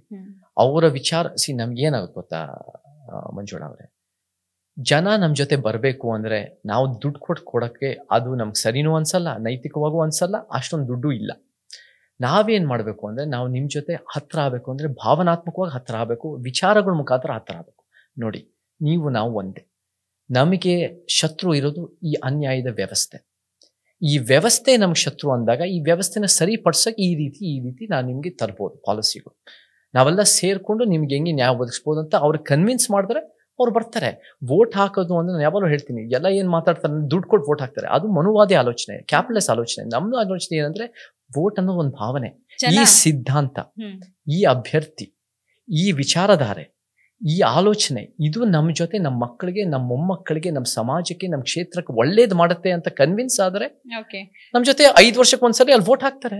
ಜನ ಏನ್ ಅನ್ಕೋತಾರೆ ಚೇತನ್ ಅವರೇ, ಇವ್ರಿಗೆ ಏನಾಗಿದೆ, ಇವ್ರು ಹೋರಾಟ ಮಾಡಿದ್ರೆ ನಡೆಯುತ್ತೆ. ಒಂದು ಅಮೆರಿಕ ಸಿಟಿಸನ್ಶಿಪ್ ಏನಾದ್ರು ಚೇತನ್ ಅವರಿಗೆ ಇಲ್ಲಿ ಹೆಚ್ಚು ಕಡಿಮೆ ಆಯ್ತು ಅಂದ್ರೆ ಅಮೆರಿಕ ಗೌರ್ಮೆಂಟ್ ಇಂಡಿಯನ್ ಗೌರ್ಮೆಂಟ್ ಜೊತೆಗೆ ಮಾತಾಡುತ್ತೆ. ಅಷ್ಟು ಸುಲಭ ನಿಮ್ಮನ್ನು ಟಚ್ ಮಾಡೋಕ್ಕಾಗೋದಿಲ್ಲ, ಯಾಕೆಂದ್ರೆ ನಿಮ್ ಸಿಟಿಸನ್ಶಿಪ್ ಇರೋದು ಅಲ್ಲಿ. ಒಂದು. ಇನ್ನೊಂದು, ಅಪ್ಪ ತಾತ ಮಾಡಿರೋ ಆಸ್ತಿ ಇದೆ, ಅವ್ರು ಆರಾಮಾಗಿರ್ತಾರೆ, ಅಮೆರಿಕ ರಿಟರ್ನ್ ಚೆನ್ನಾಗಿ ಓದ್ಕೊಂಡ್ ಬಂದಿದ್ದಾರೆ, ಏನೇ ಆದ್ರೂ ಕೂಡ ಬೇಲ್ ಕೊಟ್ಟು ಬಿಡಿಸೋ ತರದ್ದು ಇದ್ದಾರೆ. ಅಂದ್ರೆ ಒಂದು ಪ್ರಿವಿಲೇಜ್ಡ್ ಆಗಿ ಬದುಕ್ತಿರೋ ಒಬ್ಬ ವ್ಯಕ್ತಿ, ಇಲ್ಲ ನಾವು ನಿಮ್ ಜೊತೆಗೆ ನಿಮ್ಮ ಆಲೋಚನೆ ಅಂತಂದ್ರೆ ಜನಕ್ಕೆ ಸಿಂಕ್ ಆಗ್ಬೇಕಲ್ಲ. ನಿಮ್ಮ ಅವರ ನನಗೆ ಬಹಳ ಪ್ರಿವಿಲೇಜ್ ಇದೆ ಮಂಜುಳಾ, ಬಹಳ ಪ್ರಿವಿಲೇಜ್ ಇದೆ, ಅದ್ರಲ್ಲಿ 2 ಮಾತಿಲ್ಲ. ಬಟ್ ಆ ಪ್ರಿವಿಲೇಜ್ ತಗೊಂಡು ಏನ್ ಮಾಡ್ತೀರಾ ಅನ್ನೋ ಬಹಳ ಮುಖ್ಯವಾದ ಪ್ರಶ್ನೆ. ಆ ಪ್ರಿವಿಲೇಜ್ ಅನ್ನ ನಾವೇ ಪ್ರಶ್ನೆ ಮಾಡಿಕೊಂಡು, ಆ ಪ್ರಿವಿಲೇಜೇ ನಮಗೆ ಈ ಅನ್ಯಾಯದ ವ್ಯವಸ್ಥೆನಲ್ಲಿ ಸಿಕ್ಕಿದೆ ಹೊರತು ಅದು ನಮ್ಮ ಯೋಗ್ಯತೆಯಿಂದ ಸಿಕ್ಕಿಲ್ಲ, ಅದು ಪಾಪ ಪುಣ್ಯದಿಂದ ಸಿಕ್ಕಿಲ್ಲ, ಅದು ದಿಸ್ ಇಸ್ ಅನ್ ಇನ್ಜಸ್ಟಿಸ್ ಅನ್ನೋದೇ ಗುರುತಿಸಿ ಅದರ ತಕ್ಕಂತೆ ನಾವು ಒಂದು ಸಮಾಜಕ್ಕೆ ಅವ್ರು ಕನ್ವಿನ್ಸ್ ಆದರೆ ಬರ್ತಾರೆ. ನಮ್ಗೆ ತಂದೆ ಪೆರಿಯಾರ್ ಉದಾಹರಣೆ ತಗೊಳ್ಳಿ. ತಂದೆ ಪೆರಿಯಾರ್ ಅವರು, he was a man but he fought the patriarchal system as a feminist. ಭಾಳ ಅವರು ಒಂದು ದಲಿತರಾಗಿ ಹುಟ್ಟಿಲ್ಲ, ಅವ್ರು ಆದಿವಾಸಿಯಾಗಿ ಹುಟ್ಟಿಲ್ಲ, ಅವರು ಒಂದು ಮಿಡಲ್ ಅಥವಾ ಅಪರ್ ಮಿಡಲ್ ಕ್ಯಾಸ್ಟ್ ಆಗಿ ಹುಟ್ಟಿದ್ದಾರೆ. ಅವರು ಅದು ಕೂಡ ಜಾತಿ ವಿನಾಶಕ್ಕೆ, ಒಂದು ಜಾತಿ ವ್ಯವಸ್ಥೆ ಕಿತ್ತಾಕ ಗಟ್ಟಿಯಾಗಿ ಫೈಟ್ ಮಾಡಿದ್ರು. ಅವರು ಮೂಲತಃ ಅವರು ಕನ್ನಡ ಮಾತೃಭಾಷೆ ಆಗಿದ್ರು ಕೂಡ ತಮಿಳಿನಲ್ಲಿ ಬಹಳ ಗಟ್ಟಿಯಾಗಿ ದ್ರಾವಿಡ ಪರಿಕಲ್ಪನೆ ತಂದ್ರು ಅಲ್ಲಿ. ಮತ್ತೆ ಅವರು ಶ್ರೀಮಂತ ಕುಟುಂಬ, is a very wealthy family, ಶ್ರೀಮಂತ ಕುಟುಂಬ ಹಾಗೂ ಕೂಡ ಅವರು ಬಡತನ ನಿರ್ಮೂಲನೆ ಮಾಡೋಕ್ಕೆ ಭಾಳ ಗಟ್ಟಿಯಾಗಿ ಫೈಟ್ ಮಾಡ್ತಾರೆ. ಅಂದರೆ ಇವೆಲ್ಲ ಐಡಿಯಾಲಜಿಕಲ್ ಬ್ಯಾಟಲ್ಸ್ ಅವ್ರದ್ದು. ಆಮೇಲೆ ನಾವು ಕೂಡ ಫಾರಿನ್ ಎಜುಕೇಟೆಡ್, ಅನೇಕರು ಫಾರಿನ್ ಎಜುಕೇಟೆಡ್ ಆಗಿದ್ದಾರೆ. ತಂದೆ ಪೆರಿಯಾರು 5th ಸ್ಟ್ಯಾಂಡರ್ಡ್ ಓದಿರೋರು. ಸೊ ನಮಗೆ ವಿಚಾರಗಳಲ್ಲಿ ಪವರ್ ಸ್ಟ್ರಕ್ಚರ್ ಅರ್ಥ ಮಾಡಿಕೊಂಡು ಅವರ ಜೀವನಕ್ಕೆ ಒಳ್ಳೇದಾಗತ್ತೆ ಅಂತ ಅವ್ರು ಕನ್ವಿನ್ಸ್ ಆದರೆ, ನನ್ನನ್ನು ನೀವು ವೈಯಕ್ತಿಕವಾಗಿ ನಾನು ಹೌದು ಆದಿವಾಸಿನೂ ಅಲ್ಲ, ನಾನು ದಲಿತನೂ ಅಲ್ಲ, ನಾನು ಮಹಿಳೆನೂ ಅಲ್ಲ, ನಾನಿಲ್ಲಿ ಹುಟ್ಟು ಬೆಳೆದೂ ಇಲ್ಲ, ಆದರೆ ನಮ್ಮ ವಿಚಾರಗಳು ನಿಮ್ಗೆ ಸರಿ ಅನ್ಸಿದ್ರೆ ನಿಮಗೆ ಅಂಥ ಪ್ರತಿನಿಧಿಗಳು ನಾವು ಗುರುತಿಸ್ತೀವಿ. ನಿಮ್ಗೆ ಅಂಥ ಪ್ರತಿನಿಧಿಗಳು ನಿಮ್ಮ ಹತ್ರ ಬಂದು ನಿಮಗೆ ನ್ಯಾಯ ಒದಗಿಸೋ ಒಂದು ರೀತಿ ಪ್ರಾಮಾಣಿಕ ಪ್ರಯತ್ನ ಮಾಡ್ಬಿಟ್ಟು ನಿಮಗೆ ಕನ್ವಿನ್ಸ್ ಆದರೆ ನೀವು ಬನ್ನಿ. ಡ್ಯಾನ್, ಈಗ ನಿಮ್ಮ ಅಷ್ಟು ಮಾತಲ್ಲಿ ಕಾಂಗ್ರೆಸ್ ಅನ್ನ ಒಂದು ಅಪರಾಧಿ ಸ್ಥಾನದಲ್ಲಿ ತಾವು ನಿಲ್ಲಿಸ್ತಾ ಇದ್ದಾರೆ. ಅಂದ್ರೆ ಇಲ್ಲಿನ ಬಹುತೇಕ ಸಮಸ್ಯೆಗೆ ಕಾಂಗ್ರೆಸ್ ಕಾರಣ ಅಂತ. ಭಾರತದ ಸ್ವಾತಂತ್ರ್ಯೋತ್ತರ ಭಾರತ 1947 ಇಂದ ಇಲ್ಲಿ ತಗೊಂಡ್ರೆ ಆವಾಗಿದ್ದಂಥ ಲಿಟ್ರಸಿ ರೇಟ್ ಇರ್ಬೋದು, ಅಥವಾ ಪಾವರ್ಟಿ ಇರ್ಬೋದು, ಅಥವಾ ಬೇರೆ ಬೇರೆ ಸಮಸ್ಯೆಗಳು, ಸಾಮಾಜಿಕ ಸಮಸ್ಯೆಗಳು, ಅದು ಅಸ್ಪೃಶ್ಯತೆಯನ್ನು ಸೇರಿದಂತೆ ಬೇರೆ ಬೇರೆದು ಇರ್ಬೋದು. ಹೇಗಿದೆ, ಹೇಗೆ ಬದಲಾಗಿದೆ, ಮತ್ತೆ ಯಾಕೆ ಕಾಂಗ್ರೆಸ್ ಅನ್ನ ಅಪರಾಧಿ ಸ್ಥಾನದಲ್ಲಿ ನಿಲ್ಲಿಸ್ತೀರಿ? ಈ 14 ವರ್ಷದಲ್ಲಿ ಏನಾದ್ರೂ ಬಹಳ ದೊಡ್ಡ ಚೇಂಜಸ್ ಆಗ್ಬೇಕಾಗಿತ್ತಲ್ಲ? ಮಂಜುಳಾ ಅವರೇ, ಏನೂ ಪ್ರಗತಿ ಆಗಿಲ್ಲ ಅಂತ ಹೇಳ್ತಾ ಇಲ್ಲ. ನಮಗೆ ಪ್ರಗತಿಯ ಬಡತನ ಮುಂಚೆಗಿಂತ ಕಡಿಮೆ ಆಗಿದೆ. ಮುಂಚೆ ನಮಗೆ ಊಟಕ್ಕಿಲ್ಲದೆ, ಹೊಟ್ಟೆಗಿಲ್ಲದೆ ಸಾಯ್ತಿರೋರು ಭಾಳ ದೊಡ್ಡ ಪ್ರಮಾಣದಲ್ಲಿ ನಡೀತಾ ಇತ್ತು. ಇವಾಗ ಅದೆಲ್ಲ ಸ್ವಲ್ಪ ಕಡಿಮೆ ಆಗಿದೆ. ಬಟ್ ನಮ್ಮ ಶತ್ರು ಯಾರು? ನಮ್ಮ ಶತ್ರು ಬಡತನ ಅಲ್ಲ, ಆರ್ಥಿಕ ಅಸಮಾನತೆ. ಅದು ಹೆಚ್ಚಾಗ್ತಾ ಇದೆ. ನಮ್ಮ ಶತ್ರು ಯಾವುದು? ಜಾತಿ ವ್ಯವಸ್ಥೆ, ಅದು ಇನ್ನೂ ಗಟ್ಟಿಯಾಗ್ತಾ ಇದೆ. ನಮ್ಮ ಶತ್ರು ಯಾರು? ಈ ರೀತಿ ಭಾಷೆಯ ತಾರತಮ್ಯ, ಸ್ಟಾರ್ ಸಂಸ್ಕೃತಿ. It's what you identify as the enemy ಭಾಳ ಮುಖ್ಯ ಆಗುತ್ತೆ. ಸೊ ಅಸಮಾನತೆ ಅಂದಾಗ ಇವತ್ತು ದೊಡ್ಡ ಪ್ರಮಾಣದ ಹೆಚ್ಚಳ ಆಗ್ತಾ. ಉದಾಹರಣೆ ಕೊಡ್ತೀನಿ ನಿಮಗೆ. ನಮಗೆ ಕೋವಿಡ್ ಸಂದರ್ಭದಲ್ಲಿ ಕಾರ್ಮಿಕರಿಗೆ ಎಷ್ಟು ಕಷ್ಟ ಆಯಿತು, ಜನಸಾಮಾನ್ಯರಿಗೆ ಎಷ್ಟು ಕಷ್ಟ ಆಯಿತು. ಈ ಅದಾನಿ ಅಂಥವರು 2-3 ಅವರ ಬ್ಯಾಂಕ್ ಬ್ಯಾಲೆನ್ಸ್ ಹೆಚ್ಚಳ ಆಗ್ತಾ ಇದೆ. ಯಾಕೆ ಸದಾಶಿವನಗರ HSRನಲ್ಲಿ ಡಾಲರ್ಸ್ ಕಾಲೋನಿ, ನಮ್ಮ ಕುಮಾರ ಪಾರ್ಕ್ ವೆಸ್ಟ್, ನಾನಿರೋ ಕಡೆನೆ, ಯಾಕೆ ಇಲ್ಲಿ ಬೆಳೆದಿರೋರು ಅವ್ರ ಮಕ್ಕಳು ಮೊಮ್ಮಕ್ಕಳೇ ಅಧಿಕಾರ ಹಿಡಿತಾ ಇದೆ, ಅವರೇ ಬೆಳೀತಾ ಇದ್ದಾರೆ. ಕಾಂಗ್ರೆಸ್ ಅಂಥವ್ರು, JDS ಅಂಥವ್ರು, ಅವರೇ ಅಂಥವ್ರಿಗೆ ಟಿಕೆಟ್ಗಳು ಕೊಟ್ಟು ಅಂಥವ್ರ ಮಕ್ಕಳು ಮೊಮ್ಮಕ್ಕಳು ಪ್ರಭಾವಿಗಳೇ ಬೆಳೀತಾ ಇದ್ದರೆ ನಮಗೆ ಇವತ್ತಿನ ದಿನ ಒಂದು ಸಮಾಜ ಕಟ್ಟಕ್ಕಾಗಲ್ಲ, ಪರಿವರ್ತನೆ ಕೊಡಕ್ಕಾಗಲ್ಲ. ನೀವು ಹೇಳ್ತಿರೋದೀಗ ನೀವು ವಾಸ್ಟ್ ಆಗಿ ಮಾತಾಡ್ತಿದ್ದೀರಾ. ಓಕೆ, ಎಲ್ಲಾ ಪಾರ್ಟಿ ಅಥವಾ ಎಲ್ಲಾ ವ್ಯಕ್ತಿತ್ವಗಳು ಈ ತರದಂದ್ರೆ ಒಂದು ಪರಂಪರಾಗತವಾಗಿ ರಾಜಕೀಯ ಮಾಡೋದು ಅಥವಾ ಹಣ ಮಾಡೋದು, ಇದ್ರ ಬಗ್ಗೆ ಎಲ್ರಿಗೂ ವಿರೋಧ ಇರುತ್ತೆ. ನಾನು ಪರ್ಟಿಕ್ಯುಲರ್ ಕೇಳ್ತಿರೋದು, ನೀವು ಕಾಂಗ್ರೆಸ್ ಅನ್ನು ಒಂದು ಅಪರಾಧಿ ಸ್ಥಾನದಲ್ಲಿ ನಿಲ್ಲಿಸಿರುವಾಗ ನೀವು ಮಾತಾಡ್ತಿರೋದು ಈಗ ಕೋವಿಡ್ ಕಾಲ ಇರ್ಬೋದು, ಅಥವಾ ಅದಾನಿ ಒಂದು 18,000 ಪಟ್ಟು, ಅಥವಾ ಅಮಿತ್ ಶಾ ಅವರ ಮಗನ ಆದಾಯ ಒಂದೇ ವರ್ಷದಲ್ಲಿ ಅಷ್ಟಾಗೋದು, ಅದೆಲ್ಲವೂ ಈ 11 ವರ್ಷದಲ್ಲಿ ಆಗಿರೋದು. ಈ 11 ವರ್ಷದಲ್ಲಿ ನೀವು ಯಾರನ್ನ ಹೇಳ್ತಾ ಇದ್ದೀರಲ್ಲ, ದಲಿತರಿರ್ಬೋದು, ಬಡವರಿರ್ಬೋದು, ಜಾತಿ ವ್ಯವಸ್ಥೆ ಇರ್ಬೋದು, ಬದಲಾವಣೆ ಆಗ್ಬೇಕಲ್ಲ. ಈಗ ಕಾಂಗ್ರೆಸ್ ಇಲ್ಲ ಅಧಿಕಾರದಲ್ಲಿ, ಸಂಪೂರ್ಣವಾಗಿ ಬಿಜೆಪಿ ಅಧಿಕಾರ ಇದೆ, ಏನಾದ್ರೂ ಬದಲಾವಣೆ ಆಗ್ಬೇಕಲ್ಲ. ಸಂಪೂರ್ಣ ಬಿಜೆಪಿ ಅಧಿಕಾರದಲ್ಲಿ ಇಲ್ಲ. ಫಸ್ಟ್ ಆಫ್ ಆಲ್ ಬಿಜೆಪಿ ಇವಾಗ ಮೈತ್ರಿ ಸರ್ಕಾರದ ಕೇಂದ್ರದಲ್ಲಿ ಆಯ್ತು. ಎರಡನೇದಾಗಿ Congress has been quite a bit. ಇವಾಗ 10 ವರ್ಷ ನಾವು ಕರ್ನಾಟಕದಲ್ಲಿ ನೋಡಿದ್ರೆ 2015 2025 ತನಕ ನೋಡಿದ್ರೆ ಬಹುತೇಕ ಕಾಲ ಕಾಂಗ್ರೆಸ್ಸೇ ಅಥವಾ ಅದು ಮೈತ್ರಿ ಸರ್ಕಾರ ಜೊತೆ ಅಥವಾ ಕಾಂಗ್ರೆಸ್ಸೇ ಅಧಿಕಾರದಲ್ಲಿದೆ. 4 ವರ್ಷ ಯಡಿಯೂರಪ್ಪ ಮತ್ತು ಅವರು ಕೂಡ ನಮಗೆ, ನಾವು ಅವ್ರನ್ನ ವಿರೋಧ ಮಾಡಿ ಅವ್ರು ನಮ್ಮನ್ನ 2 ಸರಿ ಜೈಲಿಗೆ ಹಾಕಿದ್ದಾರೆ. ಅದು ಒಂದು ಟ್ವೀಟ್ಗಳಿಗೆ ಅವರು ನಮ್ಮನ್ನ ದೇಶದಿಂದ ಆಚೆಗೆ ಪ್ರಯತ್ನ ಪಟ್ಟಿದ್ದಾರೆ. ಅವ್ರ ಜೊತೆ ನಾವು ಯಾವುದೇ ಕಾರಣಕ್ಕೂ ನಾವು ಅವರ ಸಿದ್ಧಾಂತ, ಹಿಂದೂ ರಾಷ್ಟ್ರದ ಪರಿಕಲ್ಪನೆ ಆಗಿರ್ಬೋದು, ಅವರು ಮಾಡ್ತಿರೋ ಒಂದು ಅವ್ಯವಹಾರಗಳು, ಅದು ಬೇರೆ ಬೇರೆ ರೀತಿಯಲ್ಲಿ ಇರ್ಬೋದು, ಅದನ್ನ ನಾವು ಒಪ್ಪಕ್ಕಾಗಲ್ಲ. ಬಟ್ ಅವರನ್ನ ಪ್ರಶ್ನೆ ಮಾಡಿ ಕಾಂಗ್ರೆಸ್ ಅಧಿಕಾರಕ್ಕೆ ಬಂದು ಕಾಂಗ್ರೆಸ್ ಅದಕ್ಕಿಂತ ಜಾಸ್ತಿ ಭ್ರಷ್ಟಾಚಾರ ಮಾಡ್ತಾ ಇದೆ. ಅದು ಒಂದು ರೀತಿ ಹೇಳ್ತಾ ಇದ್ದೀನಿ ಚೇತನ್ ಅವರೇ, ಈಗ ಯಾವ ಪಾರ್ಟಿಗಳು ಭ್ರಷ್ಟಾಚಾರದಿಂದ ಮುಕ್ತವಾಗಿಲ್ಲ ಅಥವಾ ಕುಟುಂಬ ರಾಜಕಾರಣದಿಂದ ಮುಕ್ತವಾಗಿಲ್ಲ, ಕರಪ್ಷನ್ ಇಂದ ಮುಕ್ತವಾಗಿಲ್ಲ, ಅದು ನಿಜ. ಆದ್ರೆ ನೀವು ಪರ್ಟಿಕ್ಯುಲರ್ ಕಾಂಗ್ರೆಸ್ ಅನ್ನೋ ಹೊತ್ತಿಗೆ ಅದ್ರ ಬಗ್ಗೆ ಒಂದು ಹೆಚ್ಚಿನ ಸ್ಪಷ್ಟತೆ ಇರ್ಬೇಕಾಗತ್ತೆ. ಯಾವ ಕಾರಣಕ್ಕೆ ನೀವು ವಿರೋಧ ಮಾಡ್ತೀರಿ? ಮಂಜುಳಾ ಅವರೇ, ನಮಗೆ ಕಾಂಗ್ರೆಸ್ ಅನ್ನೋದು ಯಥಾಸ್ಥಿತಿ. ಅದು ಫಾರ್ ಎಕ್ಸಾಂಪಲ್ ಬಿಜೆಪಿ ಇವತ್ತಿನ ದಿನ ಕರ್ನಾಟಕದಲ್ಲಿ 35% ವೋಟ್ ತಗೊಳುತ್ತೆ. ಮನುವಾದಿ ಪಕ್ಷಗಳು, ಎಡಪಂಥಿ ನಿಮಗೆ ವೋಟೇ ಇಲ್ಲ, ಅದು 1% ಬರಲ್ಲ. ಮನುವಾದಿ ಪಕ್ಷಗಳು ಅಂತ ಏನು ಹೇಳ್ತೀವಿ, ಯಥಾಸ್ಥಿತಿ ಪಕ್ಷಗಳು, ಕಾಂಗ್ರೆಸ್, JDS ಈ ತರ ಪಕ್ಷಗಳು 35 ಇವ್ರು ತಗೊಂಡೆ 65 ಅವ್ರು ತಗೊಂತಾರಲ್ವಾ. ಸೊ ನಮಗೆ 35% ವೋಟು ನಮಗೆ ಬೇಕು, ಬಟ್ 65% ಯಥಾಸ್ಥಿತಿ ವೋಟು ಬೇಕು. ನಾವು ಬರೀ ಬಿಜೆಪಿನ ಟಾರ್ಗೆಟ್ ಮಾಡಿಕೊಂಡು ಕಾಂಗ್ರೆಸ್ಸಿನ CD ಟೀಮ್ ಆಗಿದ್ರೆ ಬಿಜೆಪಿ ಕಾಂಗ್ರೆಸ್ಸೇ ಎತ್ತಿ ಹಿಡ್ದಂಗೆ ಆಗತ್ತೆ. ನಾವು we have to offer an alternative solution. ಅದನ್ನ ಬಾಬಾ ಸಾಹೇಬ್ರು, ತಂದೆ ಪೆರಿಯಾರು, ಕಾಂಶಿರಾಮ್ಜಿ ಆಫರ್ ಮಾಡಿದ್ದಾರೆ.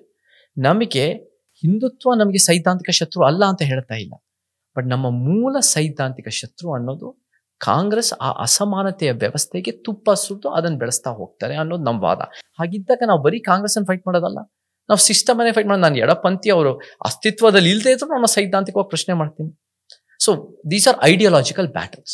ಇವಾಗ ನಾನು ಕಾಂಗ್ರೆಸ್ನ ಉದಾಹರಣೆ ಕೊಡ್ತೀನಿ. ಇವಾಗ ಅದಕ್ಕೆ ನಾನು ನಿಮಗೆ ಹೇಳಿದೆ, ಕಾಂಗ್ರೆಸ್ ಅಸಮಾನತೆಯನ್ನ ಬೆಳೆಸ್ತಾ ಇದೆ ಅನ್ನೋದಕ್ಕೆ ಸ್ವಲ್ಪ ಉದಾಹರಣೆ. ನಾನು ಅದಕ್ಕೆ ನಿಮ್ಗೆ ಹೇಳಿದೆ, 1947 ನಮ್ಮಲ್ಲಿ ಇದ್ದಂತ ಲಿಟ್ರಸಿ ರೇಟ್, ಪಾವರ್ಟಿ ರೇಟ್, ಅನಂತರ ಬಂದ ಹಸಿರು ಕ್ರಾಂತಿ, ಪಂಚವಾರ್ಷಿಕ ಯೋಜನೆಗಳು, ಇವೆಲ್ಲವನ್ನ ಯಾವ ರೀತಿ ತಂದಿತ್ತು? ಆರ್ಥಿಕವಾಗಿ, ಸಾಮಾಜಿಕವಾಗಿ, ಶೈಕ್ಷಣಿಕವಾಗಿ ಬೇರೆ ಸಮುದಾಯಗಳು ಮುಂದೆ ಬರಬೇಕು ಅಂತ ಅದರ ಬೆನಿಫಿಟ್ ತುಂಬಾ ಆಗಿದೆ. ನೀವು ಉಳುವನೆ ಭೂಮಿಯ ಒಡೆಯ ತಗೊಂಡ್ರೆ ನಿಮಗೆ ಎಷ್ಟೋ ಜನ ಬಡವರಿಗೆ ಭೂಮಿಯ ಹಕ್ಕು ಸಿಕ್ತು. ನೀವು ಅಸಮಾನತೆಯನ್ನ ಬೆಳೆಸೋ ಉದ್ದೇಶ ಆಗಿದ್ರೆ ಇವೆಲ್ಲ ಬದಲಾವಣೆ ಆಗ್ತಿರ್ಲಿಲ್ಲ. ಬ್ಯಾಂಕ್ಗಳ ರಾಷ್ಟ್ರೀಕರಣ ಇರ್ಬೋದು, ತಪ್ಪುಗಳಾಗಿಲ್ಲ ಅಂತಾರ, ಎಲ್ಲಾ ಪಕ್ಷಗಳಲ್ಲೂ ತಪ್ಪುಗಳಾಗಿದೆ. ನೀವು ಒಂದು ಪಕ್ಷವನ್ನ ಸಂಪೂರ್ಣವಾಗಿ ವಿರೋಧಿಸೋ ಹೊತ್ತಿಗೆ ಏನಂತ ಕಾರಣ? ನಾನು ಒಂದು ಪಕ್ಷನ ಸಂಪೂರ್ಣ ವಿರೋಧ ಮಾಡ್ತಾ ಇಲ್ಲ ಮಂಜುಳಾ ಅವರೇ, ನಾನು ಇಶ್ಯೂ ಮೇಲೆ ವಿರೋಧ ಮಾಡ್ತಾ ಇದ್ದೆ. ಇವಾಗ ಒಂದು ಉದಾಹರಣೆ ಕೊಡ್ತೀನಿ. ಇವಾಗ ಪ್ರಿಯಾಂಕ್ ಖರ್ಗೆ ಅವರು RSS ಅನ್ನ ಸಾರ್ವಜನಿಕ ಸ್ಥಳದಲ್ಲಿ ಬ್ಯಾನ್ ಮಾಡಕ್ ಕೊಟ್ರು. ನಾನು ಕೂಡ BJP ಅವರ ವಿರೋಧಿಗಳನ್ನ ಎಲ್ಲ ಕಡೆ ಅವರು ಒಂದು ರೀತಿ ಅಪೋಸಿಷನ್ಗಳನ್ನ ಗುರಿ ಇಟ್ಟು ಅವ್ರನ್ನ ಜೈಲ್ಗೆ ಹಾಕೋದೋ ಅಥವಾ ಬ್ಯಾನ್ ಮಾಡೋದೋ ಅಥವಾ ಟಾರ್ಗೆಟ್ ಮಾಡೋದನ್ನ ವಿರೋಧ ಮಾಡ್ಕೊಂಡು ಬರ್ತಾ ಇದ್ದೀನಿ. ನಾನು ಅದಕ್ಕೆ ಬಲಿಪಶು ಆಗಿದ್ದೀನಿ. ಕಾಂಗ್ರೆಸ್ಸು ನನಗೆ ಯಾವತ್ತೂ ಪರ್ಸ್ನಲ್ ಆಗಿ ಮಾಡಿಲ್ಲ.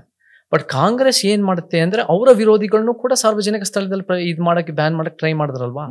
ನಾನು ಕೂಡ ಆ ಇಶ್ಯೂನಲ್ಲಿ ಪ್ರಶ್ನೆ ಮಾಡಿರೋದು. ಸೊ ಆ ಇಶ್ಯೂನ ನಾನು ಪ್ರಶ್ನೆ ಮಾಡ್ತೀನಿ. ಅಥವಾ ನೀವು ಫಾರ್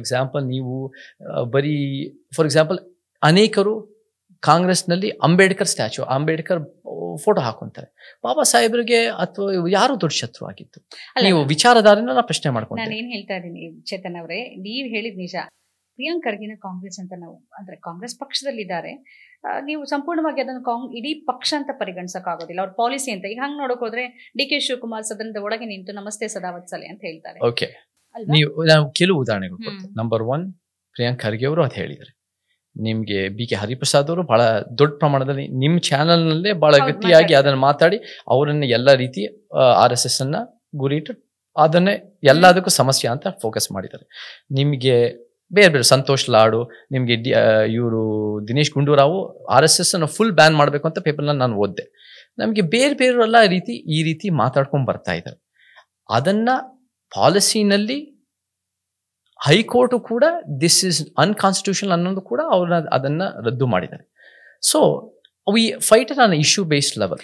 ಅಂಡ್ DK ಶಿವಕುಮಾರ್ನೂ ಕೂಡ ನಾವು ವಿಚಾರಗಳಲ್ಲಿ ಈ ಟನಲ್ ಪ್ರೋಗ್ರಾಮ್ ನಲ್ಲಿ ನೀವೇನ್ ಹೇಳ್ತಾ ಇದ್ದೀರಿ ಅದೆಲ್ಲವೂ ಕೂಡ ಸೊ ನಾವು ಅವರ ಸೈದ್ಧಾಂತಿಕ ವಿರೋಧವನ್ನ ಅವರು ಅದನ್ನ ತೋರಿಸ್ತಾ ಇದ್ದಾರೆ. ನಾವು ಕೂಡ ಸೈದ್ಧಾಂತಿಕವಾಗಿ ಪ್ರಶ್ನೆ ಮಾಡ್ತಿರೋದು. ಕಾಂಗ್ರೆಸ್ ಪಾಲಿಸಿ ಅಂತ ಬಂದಾಗ ಇವತ್ತಿನ ಕಾಂಗ್ರೆಸ್ ಸರ್ಕಾರವನ್ನೇ ತಗೊಂಡ್ರು ನೀವು, ಬಡವರ ಅನೇಕ ಗ್ಯಾರಂಟಿ ಯೋಜನೆಗಳು ಅದನ್ನ ಬಿಟ್ಟಿ ಅಂತ ಕರೀತಾರೆ. ಬಟ್ ಅನೇಕ ಜನರಿಗೆ ಅದು ಉಪಯೋಗ ಆಗಿದೆ.